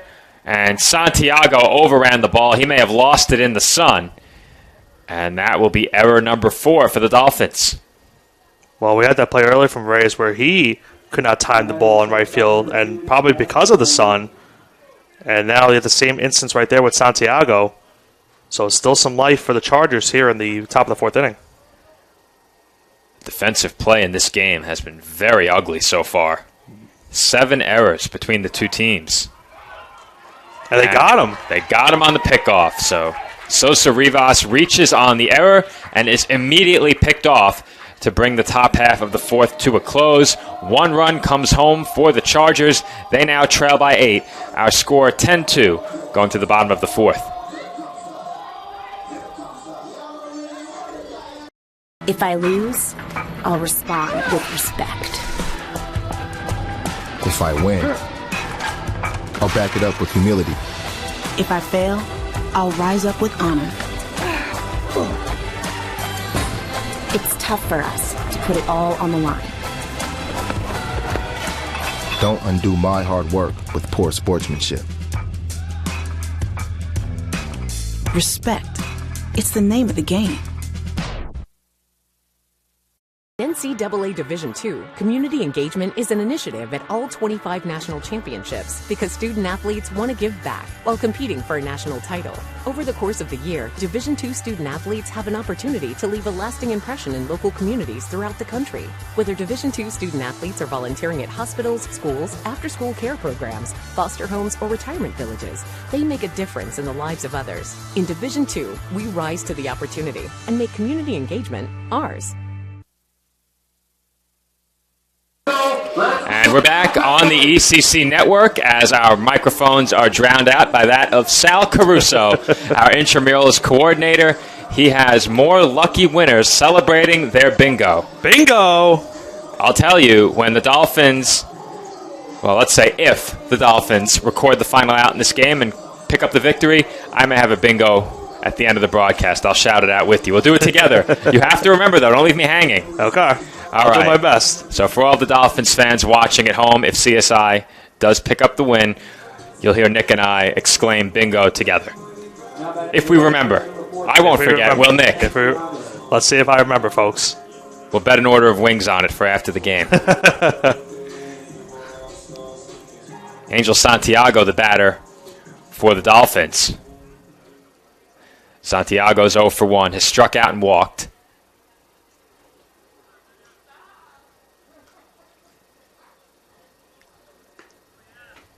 And the first pitch is taken outside for ball 1. Another inning of work for Betances. We have a confirmed pitching change for the next inning.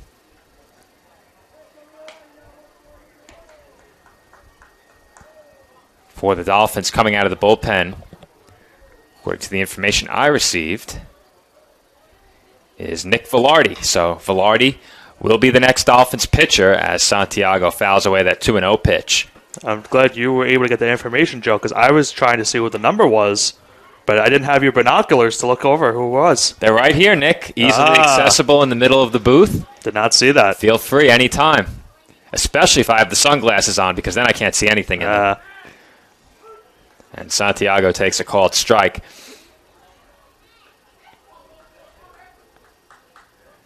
Two balls and 2 strikes the count on the Dolphins' right fielder.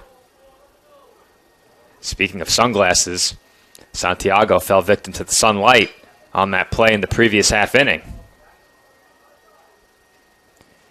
And he fouls back another one here.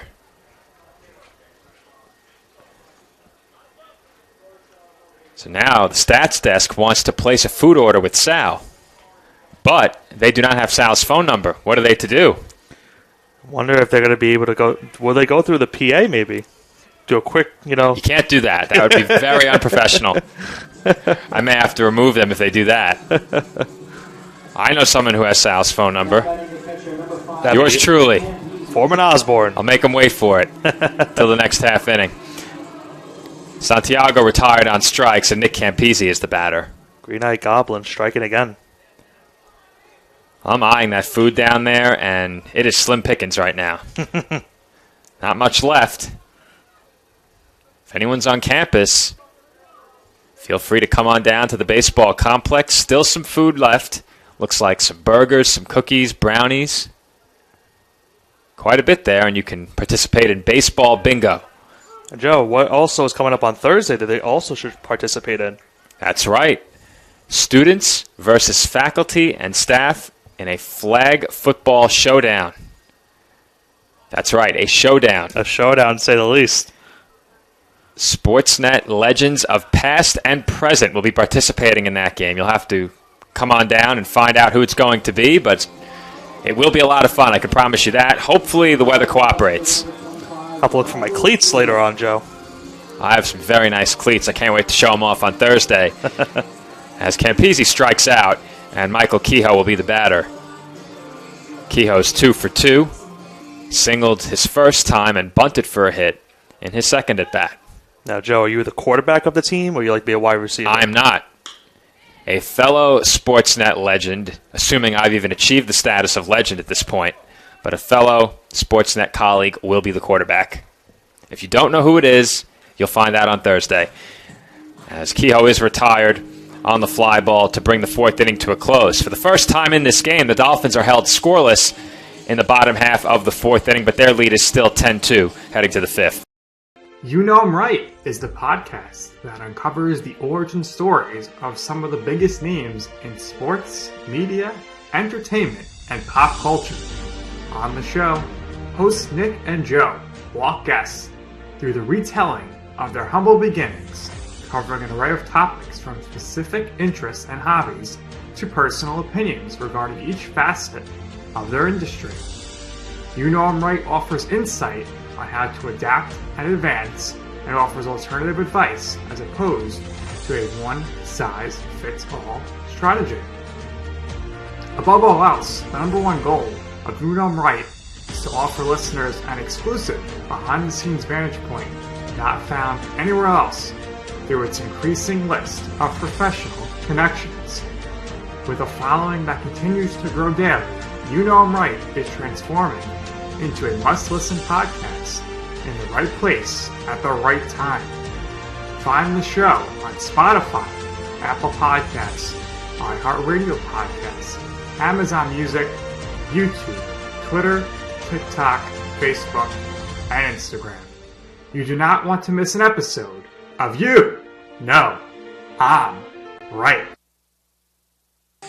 And we're back on the ECC network, just 2 days out from our flag football showdown. And during the break, Nick asked me who the quarterback would be. I shared that information off microphone intentionally. Then he also wanted to know, well, who are the receivers? I made it very clear that wide receiver 1 and 2 are myself and Nick Durst. Wanted to be clear, I'm wide receiver 1, he's wide receiver 2. Wanted to make that point, especially when he's not here to defend himself. So you're the Mike Evans of your team, and he's the Chris Godwin. I think that's fair. It's a fair assessment? I think that's fair. We may have Antonio Brown show up, too, the prodigal son. Well, let's hope he doesn't take his shirt off. Run into the tunnel. I'll have to ask Nick if his co-host Joe Calabrese is one to take the shirt off, pop the top during the game. Joe, in all my years of watching sports, still to this day, I've never seen something like that with Antonio Brown. It's crazy. I was there and didn't notice it happening. It was incredible. I had already left the stadium. And that ball's hit well out to left field. Diving attempt by Kehoe, and he knocks the ball down, throws into second, and the throw is in time. He got him. What a recovery and throw in left field by Michael Kehoe. And there's one away in the road fifth inning. Well, Michael Kehoe went from almost making an incredible diving catch to an incredible throw into second base. And a interesting way to get a first out of an inning, but nonetheless, one out here at the top of the fifth. What a play by the Dolphins left fielder. 1, to just get a glove on that ball, and then 2, to recover and make a perfect throw right on target. I think there's a chance Almonte took for granted that he was going to make it to second base. I think you're right, Joe. Well, as we mentioned during the previous half inning, the new Dolphins pitcher is Nick Velarde. For Velarde, this is appearance number 4. He has a whip of 3.23 and an ERA of 14.54. In 4 1/3, he's allowed 8 hits, 7 runs, all of those earned. He's walked 6 and struck out 2. And very quickly, he has 2 outs here in the fifth. CSI with some strong defense here in the top of the fifth inning. Velarde with a nice play right there. And Alexander Reyes will get his third at-bat. He's 0 for 2. Has struck out and was retired on a bunt attempt was looking to bunt for a hit with the bases empty, and that's off the glove of Campese and to the backstop for ball 1. Now, Nick, do you plan to play in the game on Thursday? Joe, do they have positions for offensive linemen? They have positions for players to set screens for wide receiver 1, I can tell you that. That might have to be it. Sounds good to me. On the goal line, you set the screen, and I'll go up there and grab the throw. I could be a tight end, if anything. We'll find a spot for everyone who shows up on Thursday. Now, the last time I played in this game was in the fall of 2019. And if I remember correctly, the staff team had just 6 players, and 2 of them were myself and Sal Caruso. Sal is on a bad knee, so he can only quarterback. He will be one of the quarterbacks. We'll have a rotation going. If I'm not mistaken, we have 2 quarterbacks who right now are officially questionable with a knee injury. Oh, no. Going to have to get the injury report before Thursday and figure out who exactly is going to play. It may come down to the final minutes before kickoff. We'll see. Count 3 balls and 1 strike on Reyes, and he takes ball 4.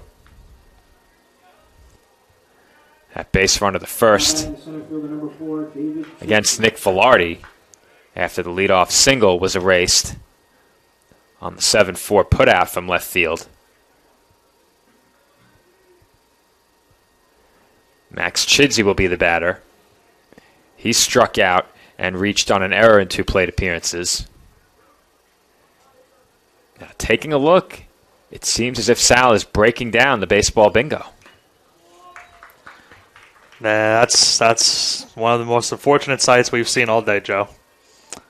Now I can't grab my bingo card. Hope he's not taking our whiteboard with him. We need that. As that's hit sharply on the ground, off the glove of Cipoletti, and into left field for a base hit. And Chidsey has his first hit of the game, and that will give a chance to Richard Paulino with 2 on and 2 out. Well, Sal might have stolen the whiteboard, but Cipoletti almost stole a hit right there, but unfortunately it goes into the outfield for a single with 2 outs. He certainly loaded up our whiteboard on the cart. We're going to have to chase him down. Don't let him leave with that whiteboard. That's our teleprompter. We can't afford technology like a prompter, so we have a whiteboard. That's all we've got. We've seen Joe Foreman. He's used that whiteboard a lot during our basketball coverage. Nick, you're not supposed to tell them. I've exposed Mr. Osborne. You go behind the camera, you just might find a whiteboard resting on the tripod as Paulino swings to that pitch for strike 2.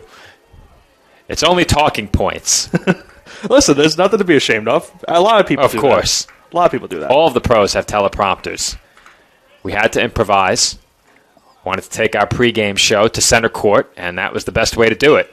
As that's grounded toward the middle, and Cipoletti handles a tough hop behind second base and will step on the bag for the final out of the inning.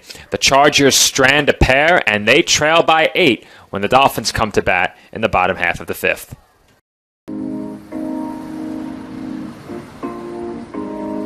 My dad was a soccer coach and bought this little book bag. I could sit in the book bag, like facing backwards and with like my legs out. So I'd be in his book bag when my dad coaches and the ball's going around. I'm like kicking at the ball in the back. And my dad was like, "We have a prodigy." So he put me into soccer and it just progressed from there. The catalyst was the opportunity to play soccer at a Division II school. On my team, I thrive to work as hard as I can. I mean, whatever you do on the field, there's a positive correlation to whatever else you do. Be it personal relationships, homework, the way you carry yourself. I've changed since I got to King University. It's really helped me to develop as a leader. I think it's honestly the best thing that's ever happened.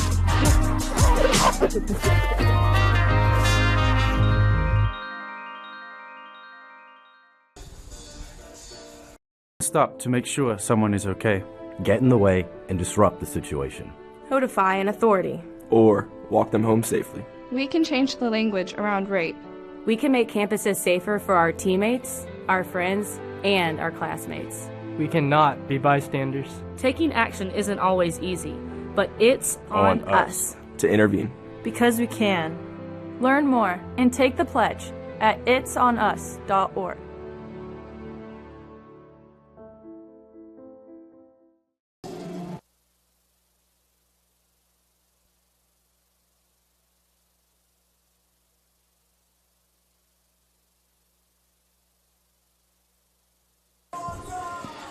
Jake Myers comes to the plate to open up the bottom half of the fifth inning from the CSI Baseball Complex.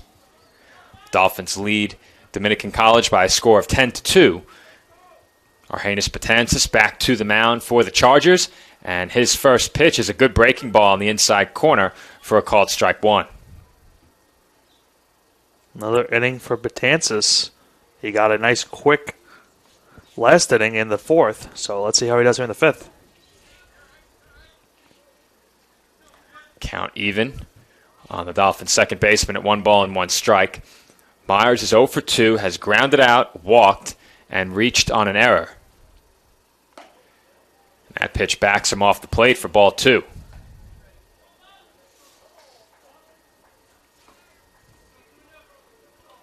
Betances up over 50 pitches now since coming into this game. Joe, be ready for another CSI pitching change. It looks like they have another pitcher warming up in the bullpen. We've been getting updates on pitching changes before they happen, which is good.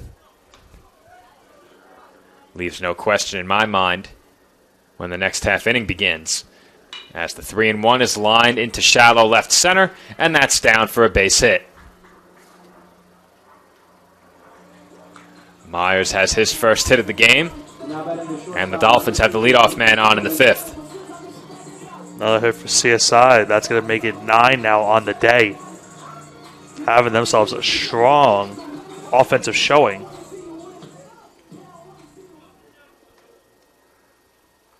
Nick Cipoletti is the batter.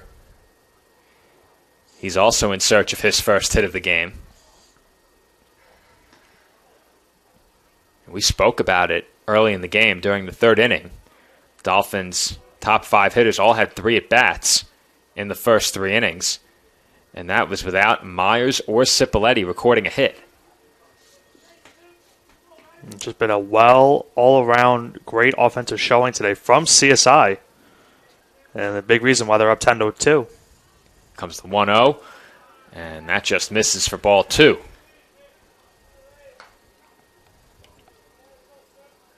Warming up in the Dolphins' bullpen is Alexis Santos, so we might see him in the next half inning. Nick Velarde threw 13 pitches in the top half of this inning, and that's chopped on the ground to short. Could be 2, flip to second for 1, throw over to first in time for the 6-4-3 double play.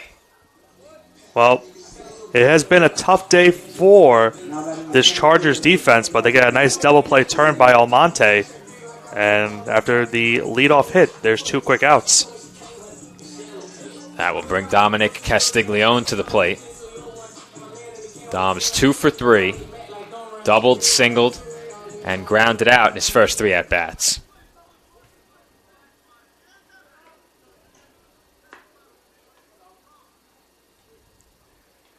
And the first pitch to the Dolphins center fielder catches the inside corner for strike 1.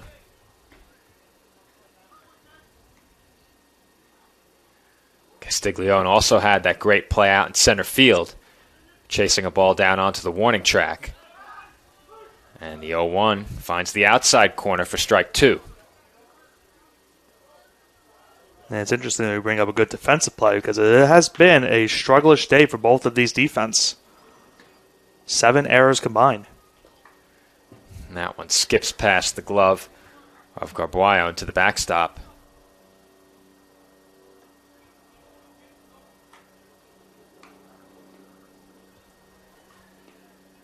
I'd be surprised if the Dolphins don't begin emptying the bench come maybe the 6th or 7th inning, especially if they maintain this 8-run lead heading into the bottom half of the 6th. Get everyone 4 at-bats and start emptying the bench, especially in a non-conference game, as Castiglione fouls that one back.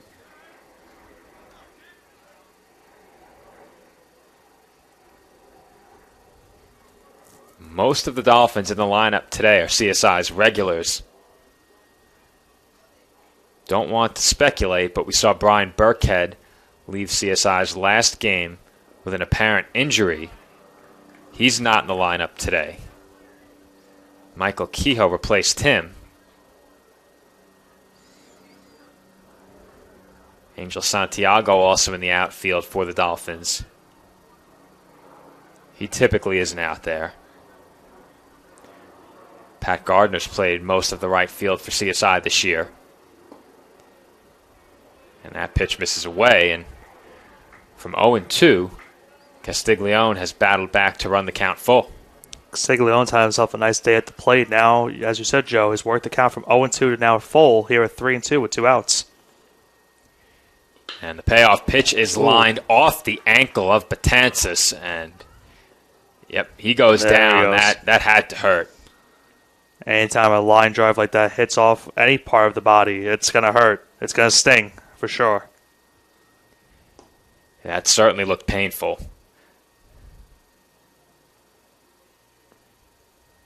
And it looks like he's trying to make his way back to the dugout. Now, for what we didn't see, Joe, the Chargers were warming up a pitcher, so now it's an unconventional pitching change. They're going to have to make the change now as Betances is limping off the field. He began to try and make his way to the dugout as soon as he could there, knowing he couldn't continue. So it will be a pitching change for the Chargers, and this might be about that time where the binoculars come out because I didn't see who was warming up in the bullpen. I believe that's number 32. I'll double check. All right, so while Nick checks on that, we'll head to a quick break, and in 30 seconds we'll come back with the pitching change and the conclusion of the 5th inning. Car is damaged. Where you take it is your decision. But insurance companies would like you to think otherwise. While they may have a lot of pull,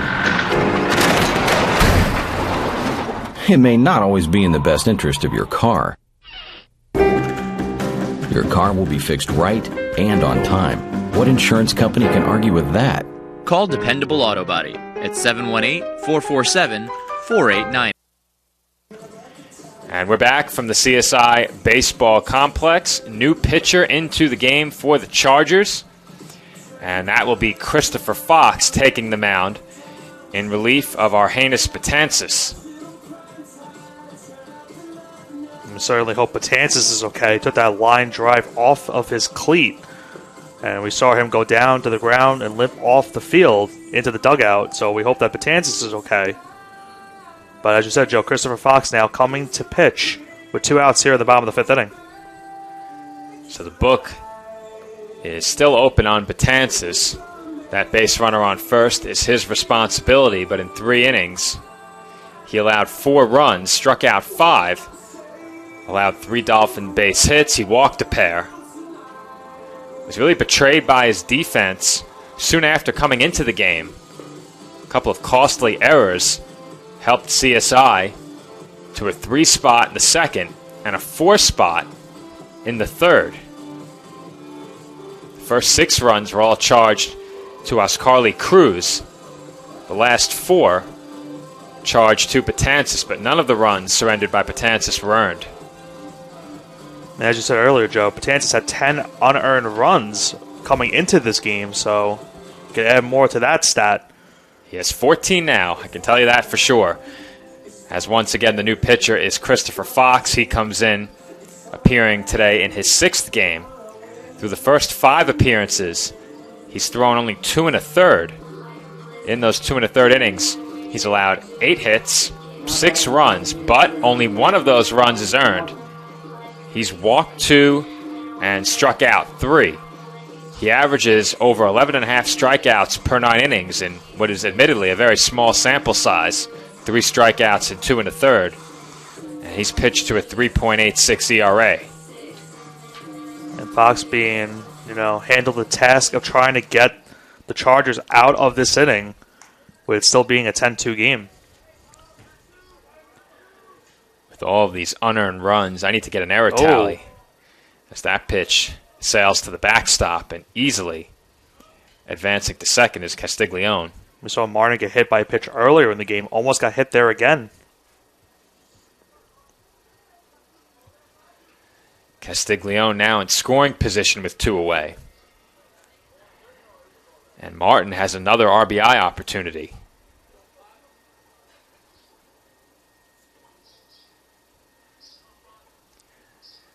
The Chargers this season have committed 63 errors. So that's over 2 per game for them. That is not a good average to have for a team. They came in 10-20.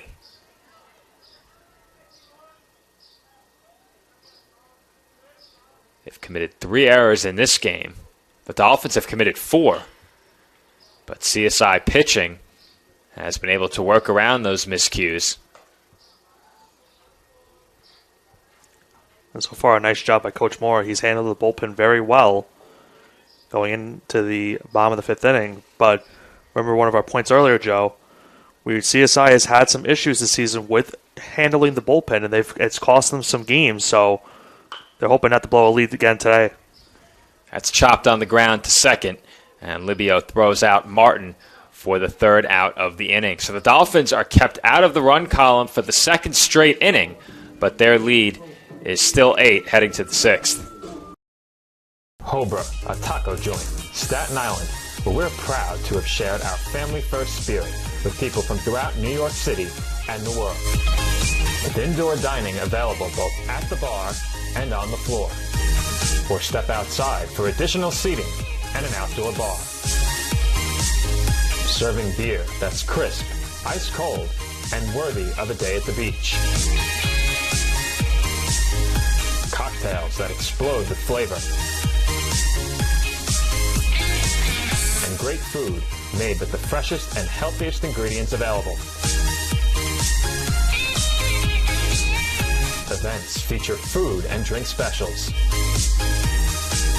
Live music. And the best of Staten Island nightlife. Your CSI Student ID saves you 10% on your dining order at Hobra. Visit us at 412 Forest Avenue, Staten Island.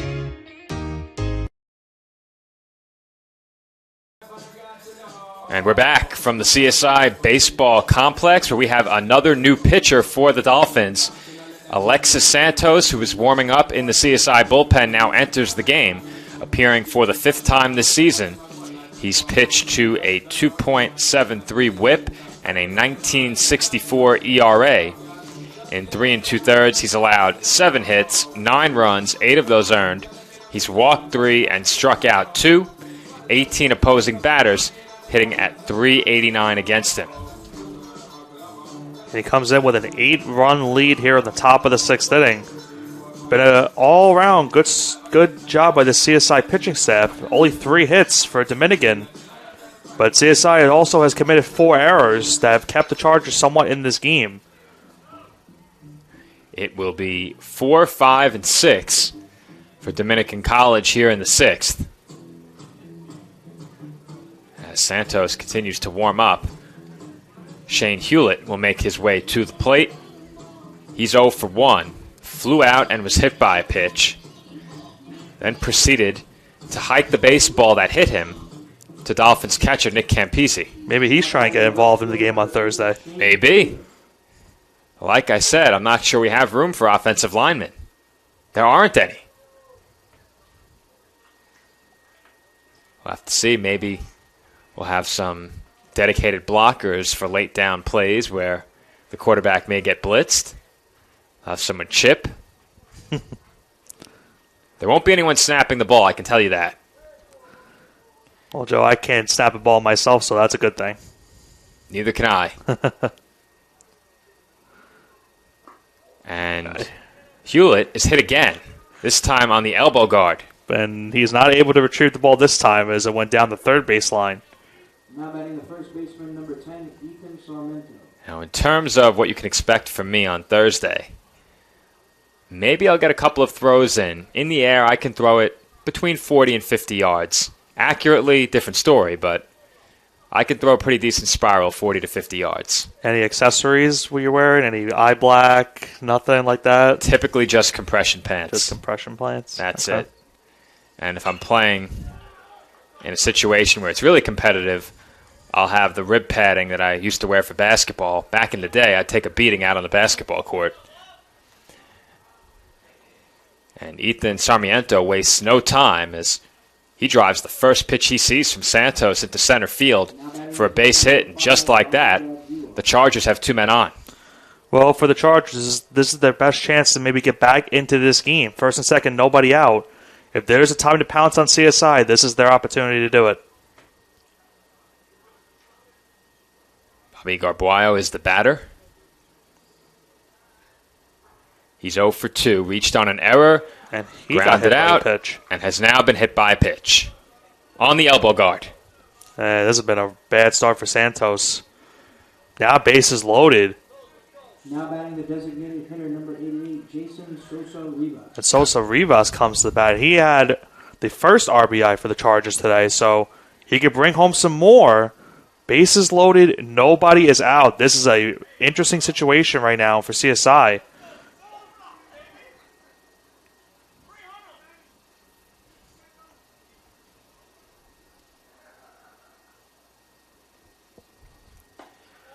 The first pitch to Sosa Rivas catches the inside corner. The bases loaded, nobody out. Santos has hit 2 batters. He came in having hit 1 batter in his 3 2/3 this year. Also had 2 wild pitches. And that's chopped on the ground to third. Ulaj waits for it. Steps on third for 1. Throw to first. Scooped by Kalika for the 5-5-3 double play. Oh, man, Joe, I said this the last broadcast. That was a lovely play, this time by Kalika. What a scoop at first base. And a heads-up play by Ulaj to step on the bag at third and get the throw to first. A big double play ball. The run does score to make it 10-3, but 2 key outs for CSI. What a job by the Dolphins infield. Ulaj with a nice play there. Very heads up, stepped on the bag for the lead runner, and immediately realized he had time to throw over to first and records the out as that's popped up on the infield. And Santos easily navigates a bases-loaded, nobody out jam, induces a grounder for the double play, and quickly gets a pop-up from Almonte for the third out of the inning. But the Chargers do draw 1 run closer. They now trail by 7. Our score 10-3, heading to the home half of the 6th. Kettle Black on Staten Island, a top 5 wing joint in America by Food and Wine magazine. Serving daily lunch and dinner at the bar or on the floor. Perfect for family and group parties with top shelf drink and delicious food. From great times with good friends. Live sports and watch parties. To Staten Island's hottest nightlife. The Kettle Black features live music and DJs weekly. The Kettle Black features daily and nightly food and drink specials. The best Staten Island has to offer is at the Kettle Black. We'll see you there at the Kettle Black, located on 415 Forest Avenue, Staten Island. And we are back from the College of Staten Island, where the Dolphins' lead has been trimmed down to 7. CSI now leads 10-3. As we begin the bottom half of the 6th inning for the Dolphins, it will be 5, 6, and 7. Ulaj, Kalika, Santiago due up for the Dolphins, and CSI will look to add to a 7-run lead. They have not scored since the 3rd inning after scoring 3 in the 1st, 3 in the 2nd, and 4 in the 3rd. It will be up to Christopher Fox to put up another 0 for Dominican College and give their bats a chance to get back in this game. Well, Dominican definitely had their best chance today in that last inning to get some damage done. But Shendi Ulaj made a great play at third base to get a big double play ball, and then a pop-up right after that. And only 1 run was able to score with the bases loaded, no-out jam. So heads-up job by Santos to get out of that with only just 1 run coming in. I know our post-game article author loves to name a Dolphin of the game, and I think right now if he was to award that accolade, it would go to Shendi Ulaj. Absolutely, Joe. I mean, the home run was key. Got the 3 runs early on, and then that's a big double play ball right there. If I was the author of that story, a clip of Shendy's home run would be embedded in the story. As part of a highlight package, something we used to do post-game following Dolphin wins.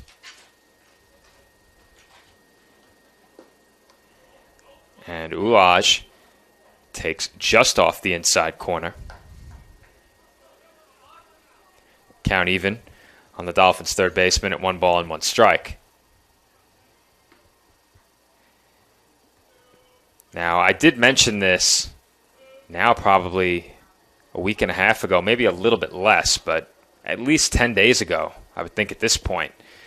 We still do have plans to bring a new feature to the broadcast where we highlight some of the newcomers to the Dolphins team and get their input on their experience playing under Coach Mike Morrow, why they chose CSI, and maybe even their message for potential recruits to the program.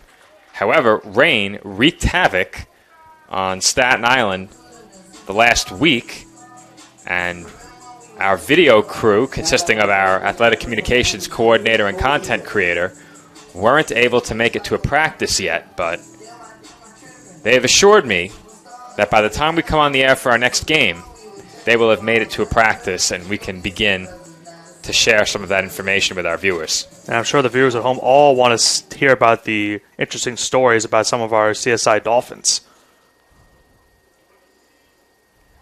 Ulaj reaches on an infield single as Kalika was drilled by that pitch.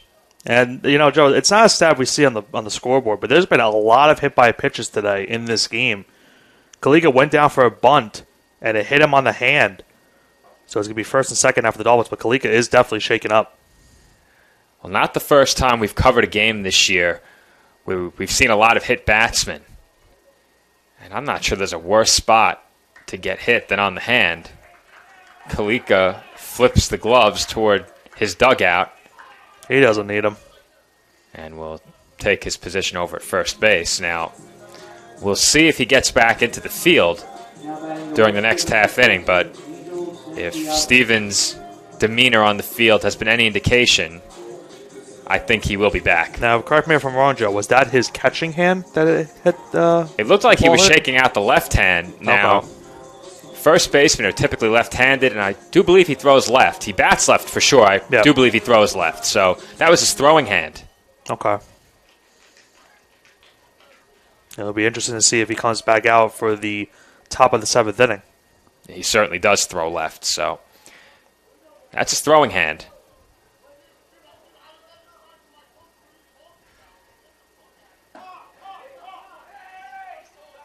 Well, we have words being exchanged. Yep, and we could hear it loud and clear from up here. I won't repeat what was said. Remember, Joe, we said earlier on, remember when Kehoe high stepped into home plate? You said that this game could get chippy. Well, I'll tell you, that's not the reason that words are being exchanged right now. Yeah. And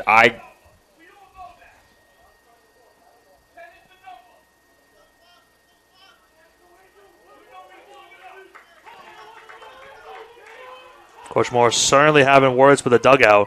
Well, I'm trying to listen in right now as the umpires attempted to restore order, but the Chargers dugout was unhappy.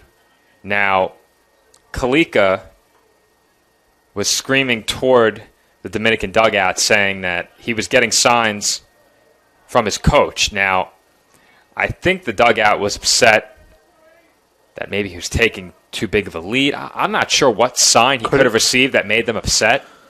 Could it be maybe because they're up 7 and they're still bunting, maybe? Well, I don't know. We heard Coach Morrow say that we all know 10's the number. Now, I believe what he meant was a 10-run lead, and perhaps the Chargers dugout took exception and thought the Dolphins were running up the score, but there's still 3 innings left in this game. CSI can't stop playing up 7 runs. You just can't do it. You can't do it. Coach Morrow has seen far too many leads blown in these later half innings, so he knows that they need to get as many runs as possible and get a big W today. I think it's certainly fair to say that it would be unfair for the Chargers dugout to be upset right now that the Dolphins are still playing. And Santiago draws the walk, so CSI has the bases loaded now. And Nick Campese will be the batter, and I think that exchange fired up the CSI dugout a bit. Absolutely. I mean, a good at bat right there by Santiago. Now Campese has the bases loaded and can really do some more damage for this Dolphins offense. But to your credit, Joe, I mean, the Chargers have had so many opportunities to keep this game close, but they've made so many bad defensive mistakes that have put them in this spot. If more words are exchanged, we'll listen in. Unfortunately, we can't repeat everything that was said. Definitely not PG. No. NSFW for sure. Definitely but NSFW. We'll give you the clean version if the discussion continues, as that's popped up foul by Campese, and that ball is out of play. So Campese's quickly in a 2-strike hole. But like I said, Nick, it's certainly unfair to expect the Dolphins to stop playing up 7 runs in the bottom of the 6th. And as you said, CSI has seen so many leads get away that there's just no way they can be complacent in this spot. You have to keep putting the pedal to the metal. You can't just stop because you have a certain lead. You have to keep going until the final out is recorded. And that pitch misses for ball 1. Fox has missed with more pitches now than he's found the zone with. 8 balls and 7 strikes. And no action up for the Chargers, so this is going to be up to Fox to get out of this jam.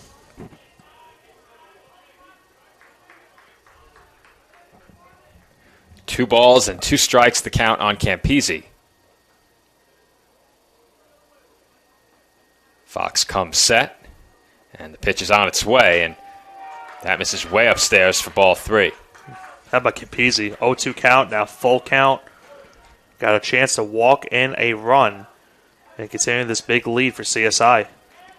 Fox hasn't been close with 3 straight.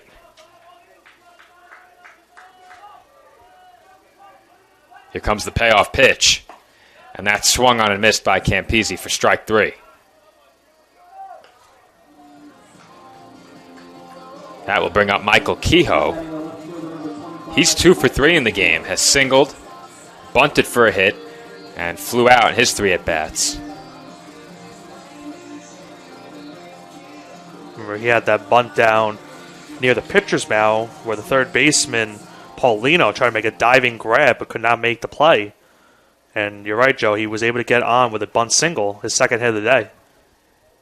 Just to make my point, we said earlier that sometimes these non-conference games are coached a bit differently than the conference games are, and there's no doubt about that for both of these teams. That goes for the Dolphins and the Chargers. But if you take a look at Dominican's recent games, they've scored 13 runs, 6 runs, 10 runs, 13 runs, 15 runs. Then they had a 2-1 defeat. In the 2 games before that, they scored 18 runs and 15 runs. So this is not a team that you can allow to get back in the game down 7. If you're the Dolphins here, you need to keep playing. Absolutely. They jumped out to the early lead. They've been able to, not give up a lot of runs as Reyes tries to time that one down, makes the play, and he keeps the runners at bay. So another blown opportunity for CSI, and now still bases loaded, but now 2 outs. But you're right, Joe. CSI knows that this team can hit, and they've been able to score runs. So a 7-run lead is not necessarily always, comfortable. They need to keep getting some runs in order to try to get a win today. So if they have to do bunts here and there, so be it.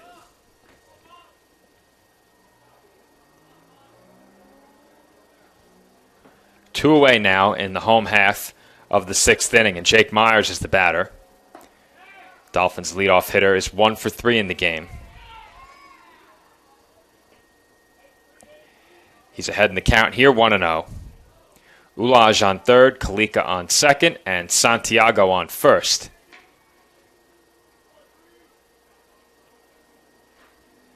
And the 1-0 is swung on and missed by Myers.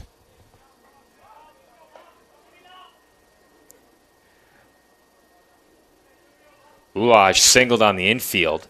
Kalika was hit by a pitch, and Santiago walked. Joe, it's funny. We had that respect, comment earlier with hit by a pitch. That went right out the window in this last inning. Yeah, it's unfortunate. It really is. But like I said, if the nature of the conversation is what I thought it was, listening in from up here, and of course there's always the possibility we missed something. But if the Chargers are upset that the Dolphins are still playing to score, I think that's a bit unfair.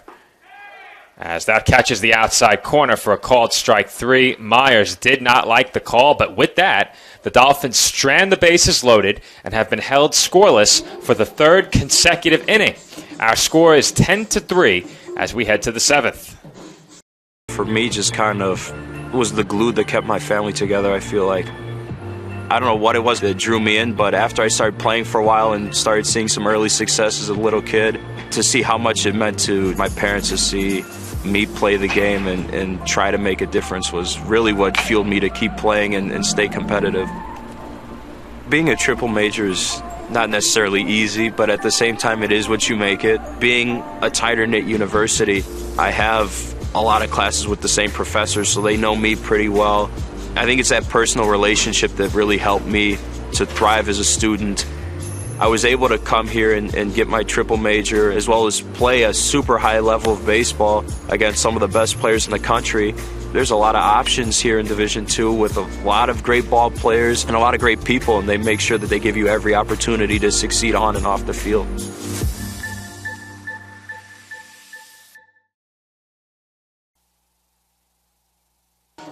And we're back from the CSI Baseball Complex with another new Dolphins pitcher.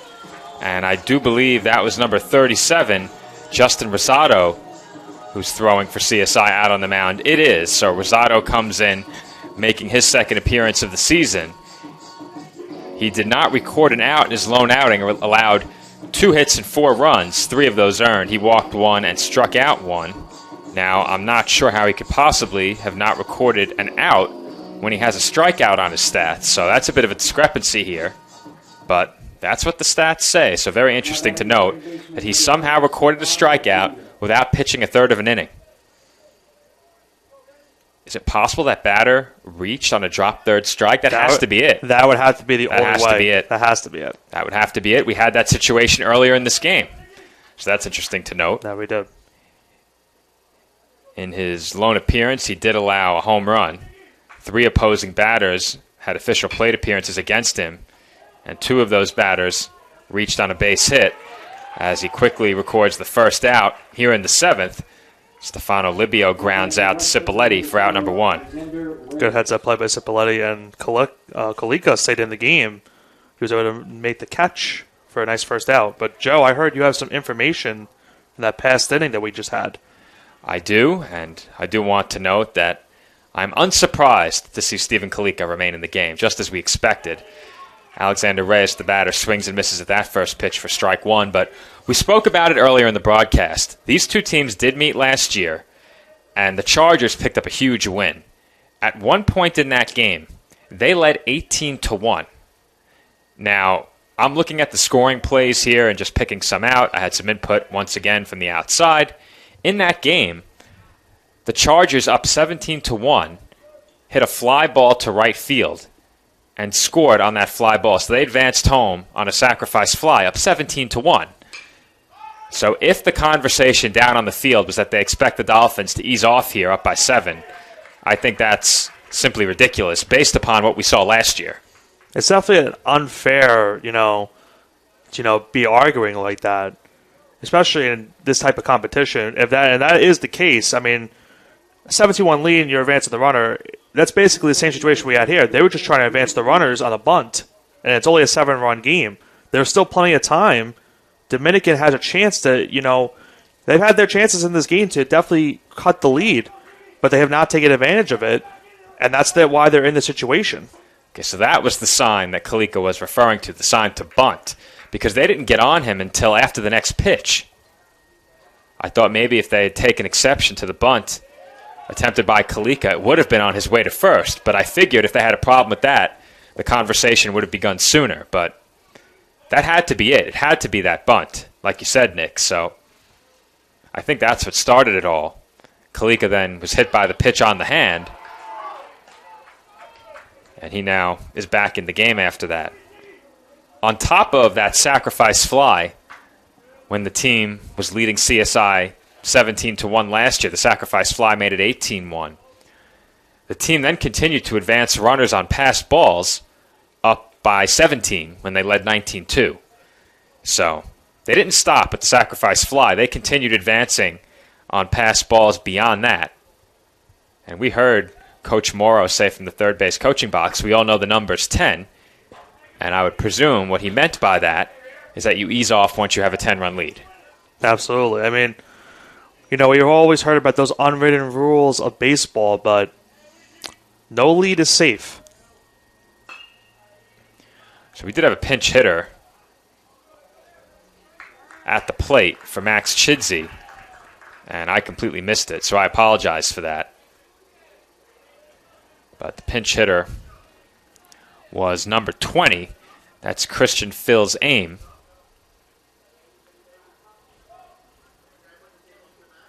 And he has a 2-ball and 2-strike count.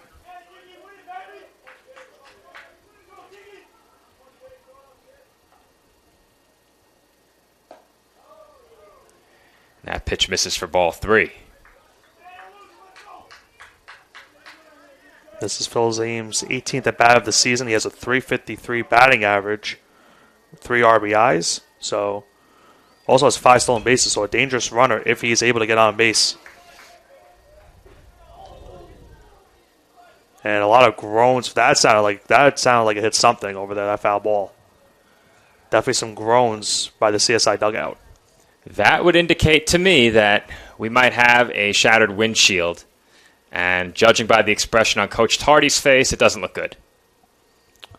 He was grimacing down there as he takes care of the food. You better not throw any of that out. I'm eyeing it for after the game. They know better. Got to make a quick request during the half inning. I'm at the point here where I don't need to make requests anymore. They know if there's food in the building. They need to know Foreman Osborne Foreman is close by. They need to know. And after a lengthy battle, Phil's aim draws the walk. Now batting the third baseman, number 16. As I said, he has 5 stolen bases on the year, has not been caught once. So a good runner on first base for the Chargers here with 2 outs.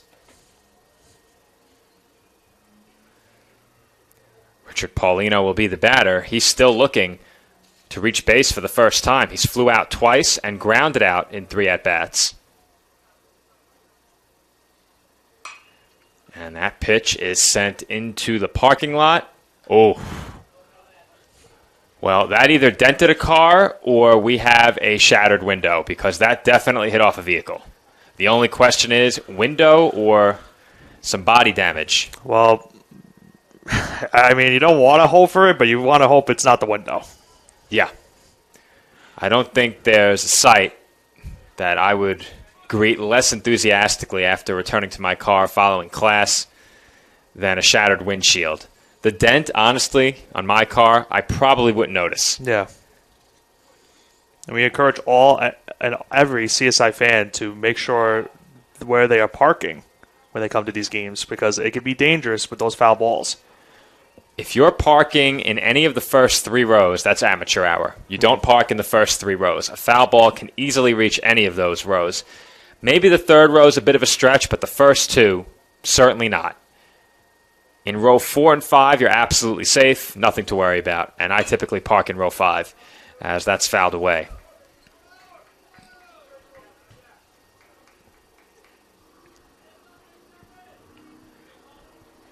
Two balls and 2 strikes the count on the Chargers' third baseman, Paulino.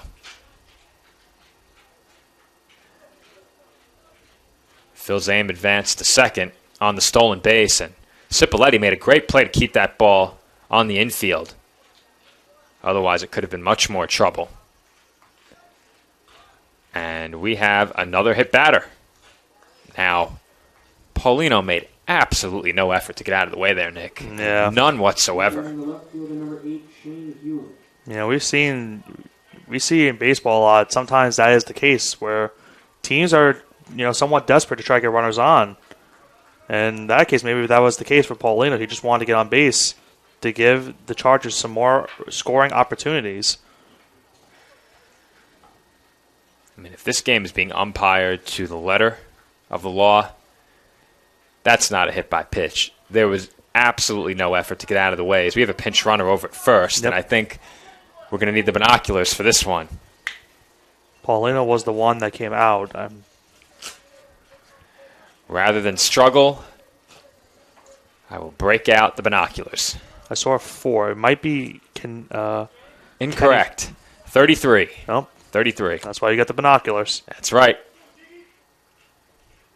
33 would be Tyler Patterson. And that's at a mile high into shallow right.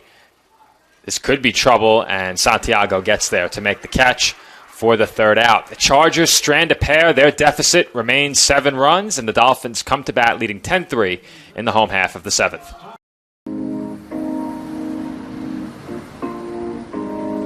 My dad was a soccer coach and bought this little book bag. I could sit in the book bag like facing backwards and with like my legs out. So I'd be in his book bag when my dad coaches and the ball's going around. I'm like kicking at the ball in the back. And my dad was like, "We have a prodigy."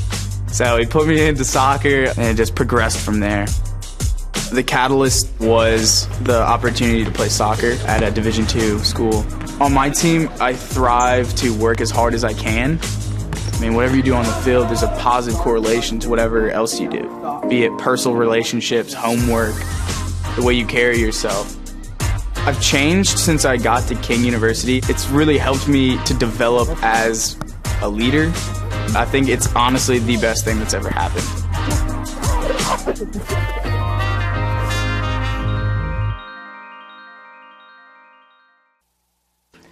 And we're back for the bottom half of the 7th inning. Dolphins lead 10-3 over the Dominican College Chargers. And CSI will bring 2, 3, and 4 to the plate in the bottom half of inning number 7. Cipoletti, Castiglione, and Martin due up. And it looks like, at the very least, Cipoletti and Castiglione will bat for themselves. And I do believe I see Martin outside the Dolphins' dugout as well. So it doesn't appear the Dolphins are looking to make any changes late in this game, as we typically see often during these non-conference matchups. Interesting decision by Coach Moore to keep them in, but I will say, Joe, there could be definitely one change, as I do see someone about to warm up in the Dolphin bullpen. Binocular time once again, as it looks like Stephen Kalika is throwing after getting drilled in the hand with a pitch. I think you're right, Joe. That is definitely Kalika. Well, clearly that hit by pitch didn't bother him too much, as he's now throwing in the Dolphins bullpen. As I'm watching now, all of the remaining food being walked out of the premises and likely to the baseball clubhouse. Not a sight to see, Joe, for now. Well, I can tell you that there is a new hole in the outside of the baseball clubhouse that I can enter through, so at least we have that much going for us, as that's chopped on the ground back to the mound, and it's flipped over to first by Fox for out number 1. Good play there by Fox. Able to catch that chopper right back at him, make a nice throw to first base for the first out. Well, my point is, Nick, we won't need a key. Won't need a key. I had a key 2 years ago, not anymore. Nah, this is why we follow you. Well, I don't have keys now. All I have to go on is my VIP access, assuming it hasn't been revoked. Because they know if I'm coming in, it's for the food. Yeah. They might try and keep me away. 0-1 the count on Dominic Castiglione, after Cipoletti was quickly retired for the first out. And Castiglione fouls one out toward the parking lot. And that hits a vehicle. And you could hear it. I mean, there's no doubt about it. Been a tough day for the vehicles here at the College of Staten Island. That's it sharply on the ground to short, handled. And Castiglione is thrown out. We had several changes in the field for the Chargers. Now, Lewis is attempting to pass them all over to us. I'm trying to eyeball some of them, but very tough. I'll have to go to the live stats, play-by-play, and everything should be there. So let's see if we can get everything. While Joe looks that up, here's Thomas Martin coming up to play here with 2 outs in the 7th. All right, so we have the change in center. Phil Zame remains in to play center field. Patterson remains in to play first base.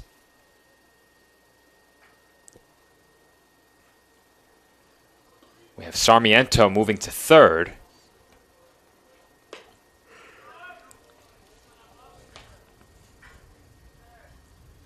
And I believe one more change. I believe Benjamin Avila, is the catcher right now He for is. the Chargers. That's the last change. So 4 changes. As Martin looks at the 2-0 pitch for a called strike. Okay, so if I have no errors, Hewlett in left, Phil Zame in center, Reyes in right, Sarmiento at third, Almonte at short, Libio at second, Patterson at first, Avila behind the plate, and Fox on the mound.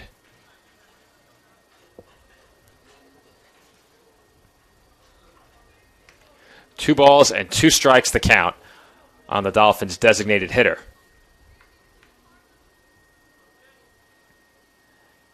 And the pitch from Fox is swung on and missed for strike 3. So Christopher Fox has come out of the Chargers' bullpen and has really righted the ship for them. He's pitched 2 scoreless innings. His team still trails by 7 as we head to the 8th. Wayne State Medical School has been my dream medical school since I was 5.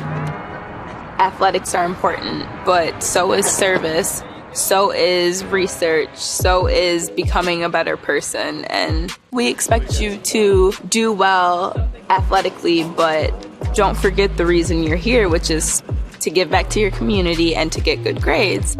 It was my sophomore indoor season. It was the first year with our new head coach. And he comes in and he's like, we could be a national contending team if you guys work hard. And I heard him and I was like, well, I want to be a national champion. I want to be an All-American. And I bought in because he bought into our team. And I qualified to go to indoor nationals. I decided I wanted it, so I went and grabbed it.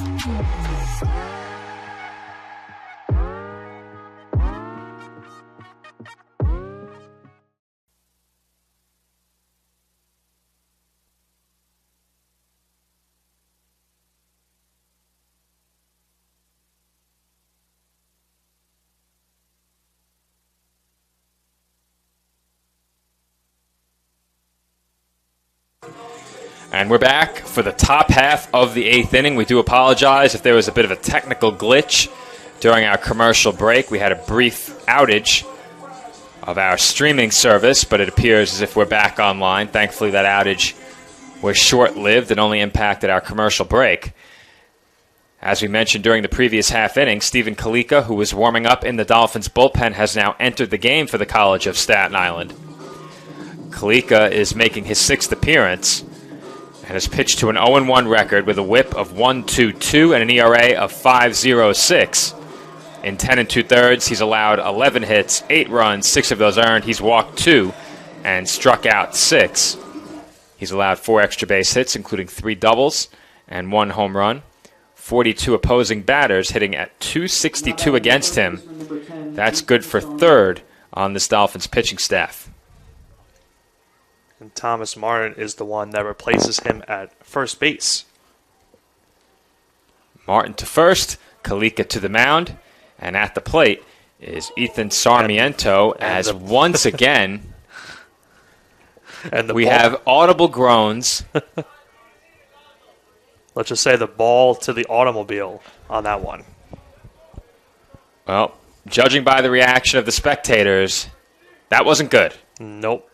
And we have some very concerned spectators leaving the bleachers, and I think based upon the reactions from them, we can figure out whose car that was. Oh, boy. As another ball heads for the parking lot, and this is really getting out of control, but it's to be expected.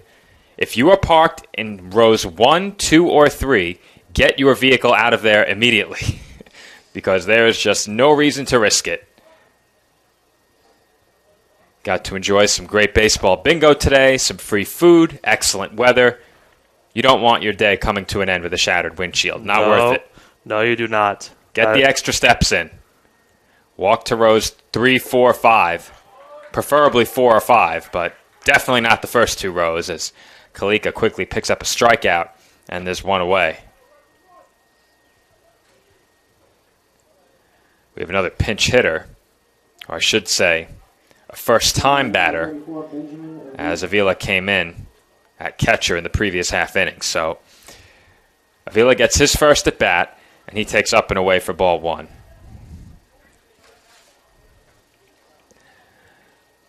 Avila comes in, hitting at .253, 20 of 79 on the season. And that strike evens up the count at 1-1.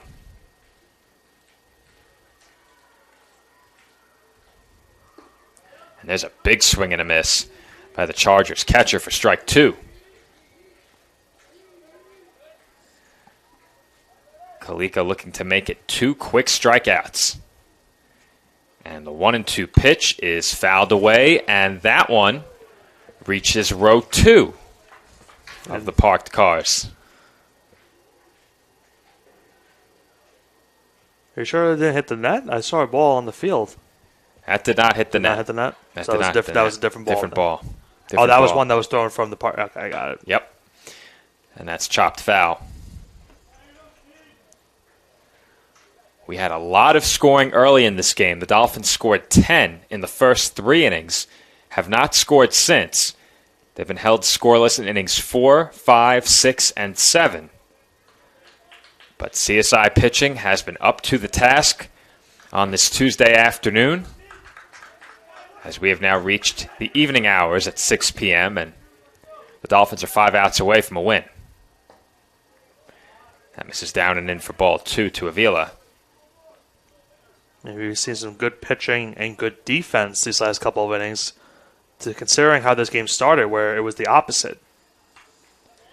That's fouled straight back. We had 7 errors very early on. Play's been cleaned up a bit since. The Chargers had many opportunities to chip into the Dolphins' lead further, but never capitalized. Their best chance came with the bases loaded and nobody out. And they hit to a very unconventional 5-5-3 double play.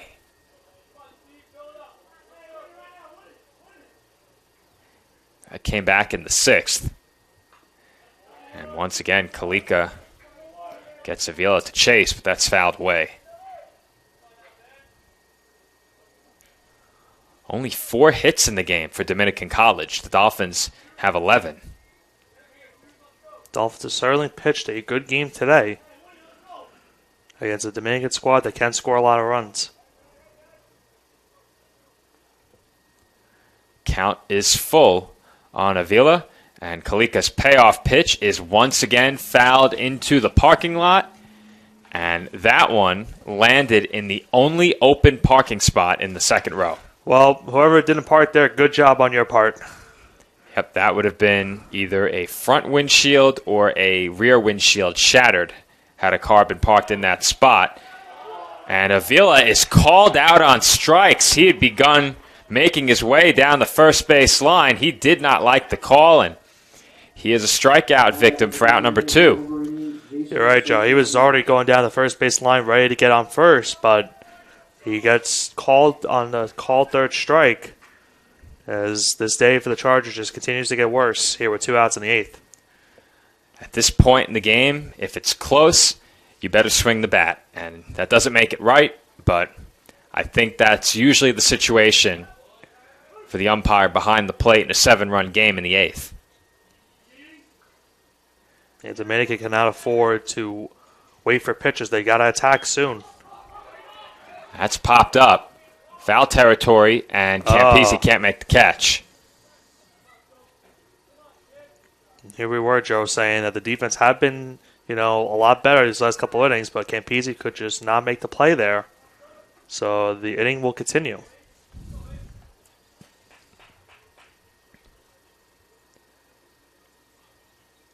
So Campese dropping that foul ball goes down as an error. It's not on the scoreboard yet, but that's an error, as that would have been the 3rd out. Now combined 8 in this game for both sides. Dolphins commit their 5th right there, as that's chopped foul.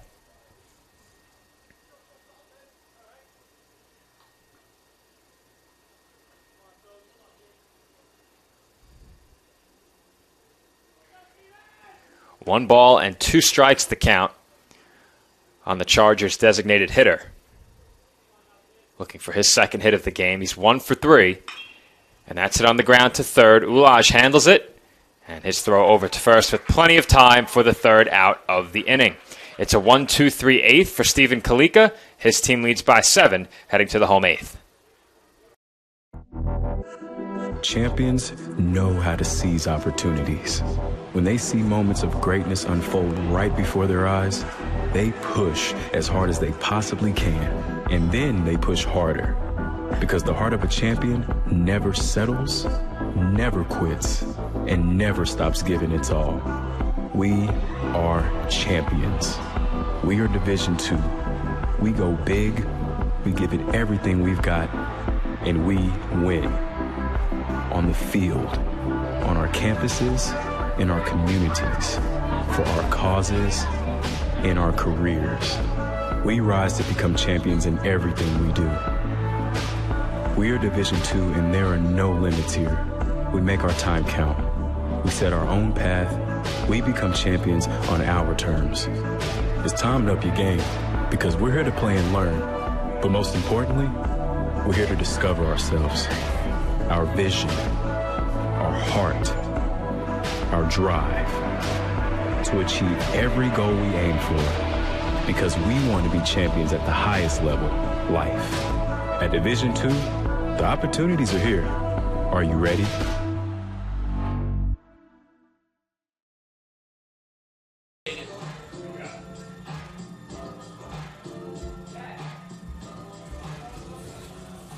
That's unfortunate. Yeah.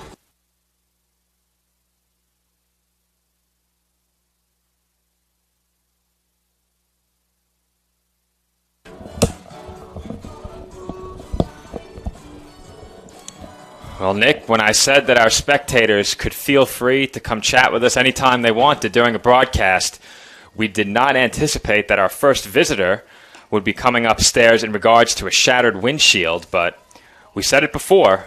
At the very least, one windshield fell victim to a foul ball tonight, and I think there's a good chance we may have had a second at some point as well. It is packed in the parking lot to our right, and unfortunately, one of our spectators, his windshield was destroyed by a foul ball, and he needed to be directed to the proper authorities to take care of that. So, definitely an unfortunate sequence there, but it's the price. Unfortunately, it's the price to pay when you come into one of these baseball games. Well, it shouldn't be, and it doesn't need to be. As I said, you park in row 4 or above, you have probably a 1 in 1,000 chance of having your car struck by a foul ball. Maybe even less of a chance than that. Shendi Ulaj now has himself a 4 for 5 game, and that's under the glove of Phil's aim. It rolls to the wall. And Ulaj will stop at second. He's on with a single and will advance to second on the error. Another costly error right there for the Chargers. That's going to be number 4 now of today. But it's just been that bad of a day for the Chargers. Now runner on second, nobody out, and Stephen Kalika is up to bat. Two teams now have 9 errors combined. The scoreboard still wasn't updated with an error from the previous half inning. And Kalika gets hit again. I really wonder how many hit by pitchers we've had today. Now some boos from the CSI dugout. Well, you know the Dolphins fans aren't happy. And I'm sure the Dolphins dugout is not happy, but typically the fans are the more vocal bunch. Remember what happened last time Kalika got hit by a pitch? Led to some big arguments between him and the Chargers dugout. So hopefully that is not the case again here. First and second, nobody out. Well, I think it was more about the fact that he was squaring up to bunt, As James Marticos made that one look easy at first. He's 2 for 3 today. Hey, listen, the law of averages say that's pretty good. With no glove, I'm sure he'll take it. His players loved it, that's for sure. And the 0-1 to Angel Santiago misses outside. Santiago's 0 for 2. He struck out twice and walked twice.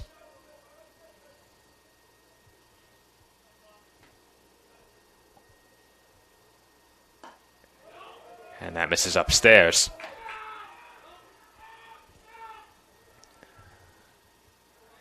The Dolphins' dugout is certainly still invested in this game. Not exactly sure what noises they're making there, but they're making noise. That's to say the least. And the 2-1 is fouled back. Straight off the backstop fence post. And with the way the foul balls have been today, the fans will like to see that as it hits off the top of that pole and stays in for a foul ball. I think it could do us a lot of good, not that it's going to happen. And that was nearly a nice basket catch by Avila against the backstop, but he couldn't get there. What I was going to say is I think there'd be a lot of fans resting more easily in the stands if the backstop was a few feet higher. That's not going to happen, so don't get any ideas, but the way the foul balls have traveled over that backstop today into the parking lot, a few extra feet couldn't hurt. But like I said, don't park in the first 3 rows, definitely not in the first 2. If you're in a bind, row 3 should be okay, as that's off the glove of Fox and everyone's safe. That's error number 5 on the Chargers, the 10th error of this game. Man, your Coach Moore earlier said 10, and that's the number, but not the number you want to have when it comes to the error department. It has been a rough day for both of these teams when it comes to fielding. Well, if the Dolphins do end up with a 10-run lead at any point in this game, it will be in large part, if not entirely, due to the errors committed by the Chargers. Definitely a lot of unearned runs allowed by the Chargers, but just some bad defensive play today by Dominican. The Dolphins allowed an unearned run as well. 2 of the 3 runs scored by the Chargers are earned. And as I've said more than once already, 6 of the 10 Dolphins runs are earned.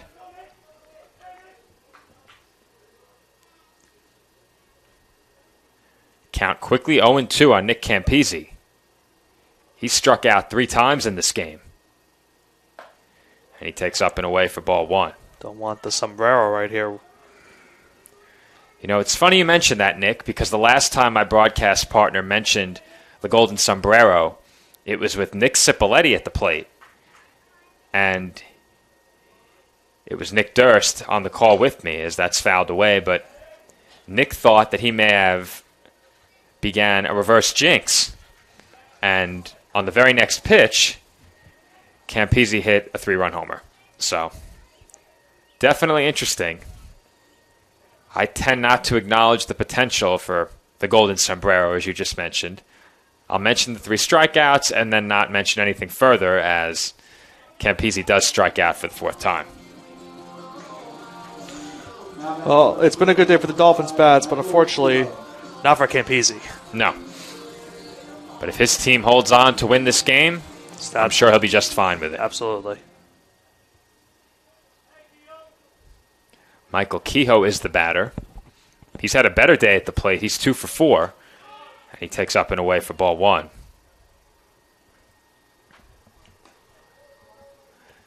There is one reliever seated in the Dolphins' bullpen.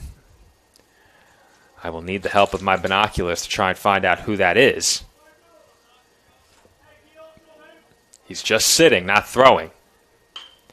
And Kehoe fouls that pitch away. Every time a foul ball is hit, every head in the building turns toward the parking lot. It has been a very expensive day, to say the They've been least. conditioned at this point. Here comes the 1-1. And that's powered by Kehoe for strike 2.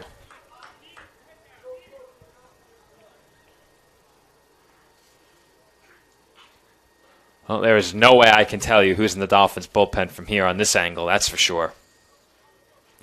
Count 1 ball and 2 strikes on Kehoe.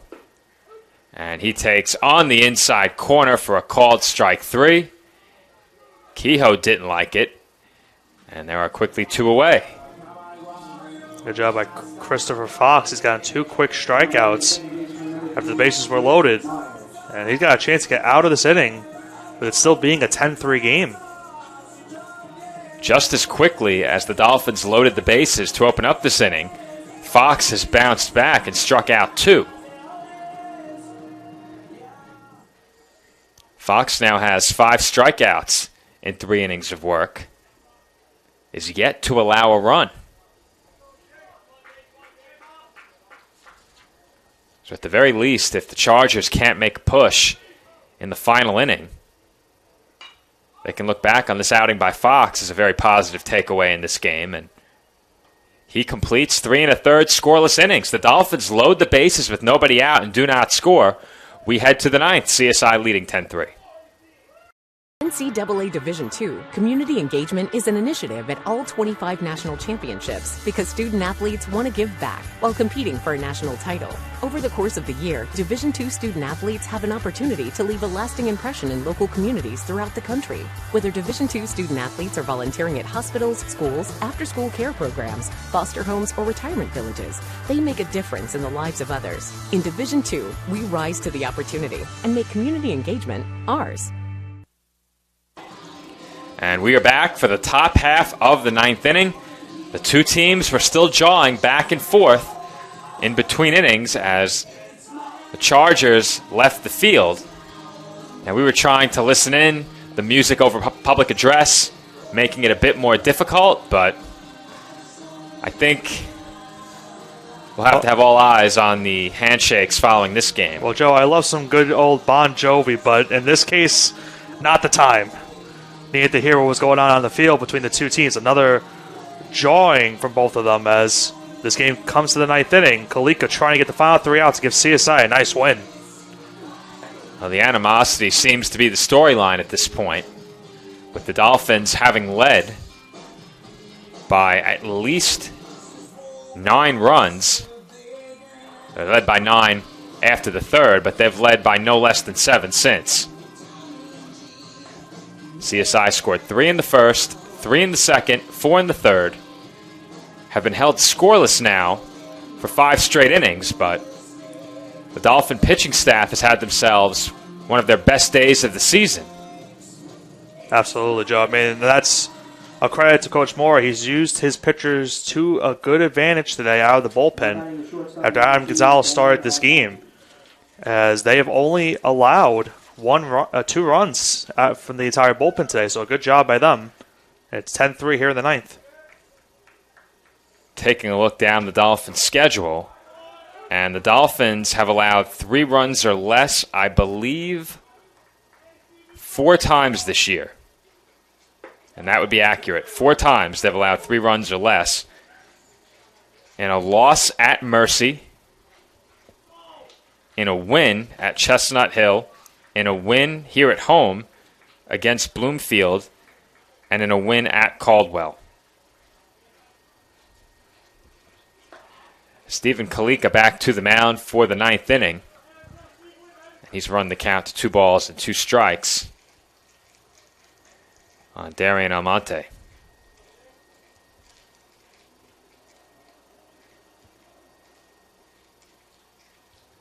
And the 2-2 is swung on and missed for strike 3 as Kalika has come out of the bullpen looking very strong out on the bump. You would have never thought, Joe, he got hit earlier on in the hand with a pitch. Just threw that fastball right there down the middle.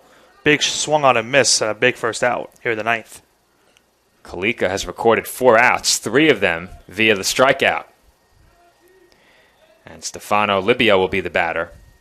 Libio has grounded out 3 times. And he takes high for ball 1.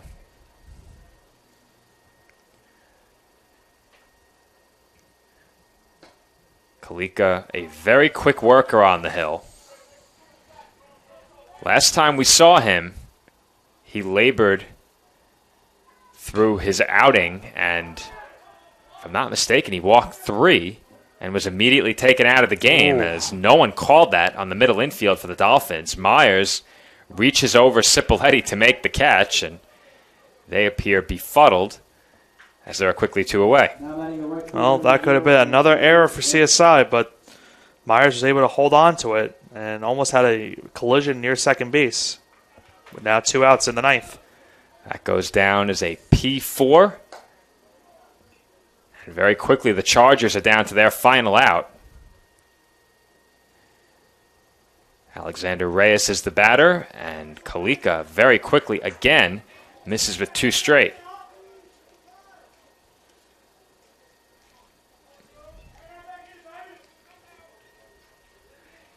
Two 2-0 the count on the Chargers' right fielder, and Kalika's pitch misses up and away for ball 3. Well, certainly down 7. I would assume the green light has to be on. And that's high for ball 4. So Reyes draws the walk. Now batting number 20, Christian Phil's Aim. And Christian Phil's Aim will be the batter. He walked in his first plate appearance.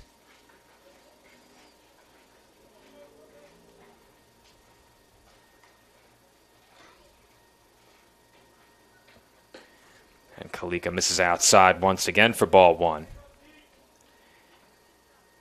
He's now missed with 5 straight.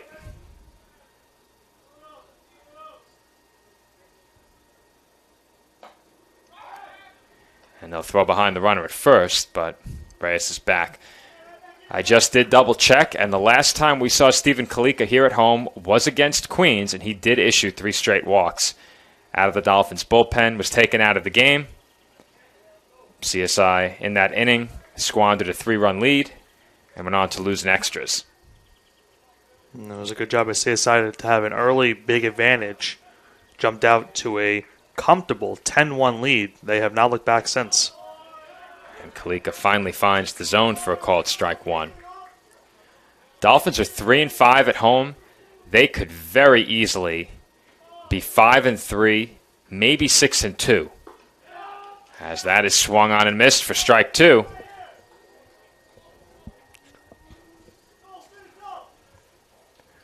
Two balls, 2 strikes, 2 outs.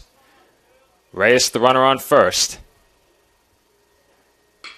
And that's line into right field for a base hit. Reyes will go first to third. And Christian Phil's Aim is on with a 2-out base hit. And the Chargers now have runners on the corners, 2 away. And Tyler Patterson will be the batter. So Patterson come in earlier on in this game as a pinch runner. Now with a chance to bring home a run. And Dominican trying to get a miraculous 2-out rally here in the 9th inning.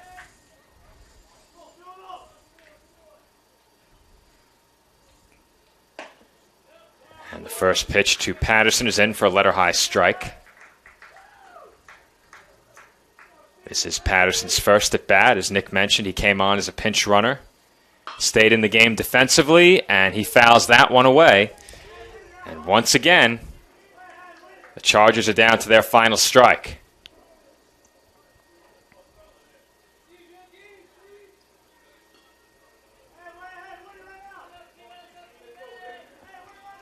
Oh, 0-2 the count on the Dominican first baseman. Kalika comes set.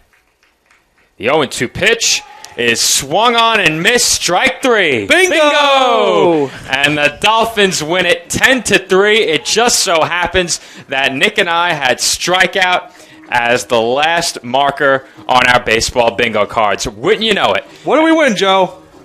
It looks like nothing because all the food's gone. We get a CSI win today. How about that? All right. We'll take that as compensation. We'll settle for a Dolphins win as Staten Island defeats Dominican College by a final score of 10-3. The final line for the Dolphins is 10 runs on 12 hits and 5 errors. That was not corrected on the scoreboard, but I can assure you it was 5 errors. For the Chargers, 3 runs on 5 hits and 5 errors. Taking a look very quickly at some standouts in this game for the College of Staten Island, you have to start with Shendi Ulaj. In the game, Ulaj was 4 for 5. He had 4 base hits, and one of those was a big 3-run homer. He drove in 3 runs. Thomas Martin in the game was 2 for 4. He drove in 3 runs. And for the Dolphins, it was a great day at the plate, perhaps an even better day out on the mound. Yeah, you said it, Joe. I mean, Shendi Ulaj got the bats going early on with that 3-run homer, but a good all-around pitching. They got a couple good innings out of Adam Gonzalez, and the bullpen did a great job. Only 2 runs allowed, kept CSI with a nice, comfortable lead, and they got all those 10 runs in the top 3 innings, and they did not squander the lead at all. So a great job by CSI all around today with their pitching. You mentioned Adam Gonzalez. The 1 run he allowed was unearned. The Dolphins bullpen then went on to allow just 2 earned runs across the final 7 innings. As good a performance as we have seen from the CSI bullpen this year. For the Dolphins, the win improves them to 8-17 overall. They are now 4-5 at home. And for the Chargers, they fall to 10-21 on their season away from home. They are now 6-11. So that will wrap things up for today's broadcast of our non-conference matchup between the Dolphins and the Chargers. CSI Sportsnet right back on the air tomorrow as we will have coverage of CSI Dolphins softball. The Dolphins return home following what was a very impressive weekend. The Dolphins winning 3 of 4 on their home field across Saturday and Sunday against both Malloy, who they played on Saturday, and then they took 1 of 2 from Deauville on Sunday. The Dolphins are back home tomorrow, and they take on CUNY rival Queens College. We should have 2 very good games on our hands. I will be back on the call for that tomorrow. As you see on your screen, today's broadcast team: Joe Foreman, that's me, and my broadcast partner, Nick Bavona. So we thank everyone for tuning in once again. Our final score, the Dolphins 10 and the Chargers 3. The Dolphins next in action over at the Softball Diamond tomorrow when they take on Queens College in an ECC doubleheader. If you can't attend the game, be sure to join us right back here on the ECC Network for that broadcast. And until then, enjoy the rest of your Tuesday night.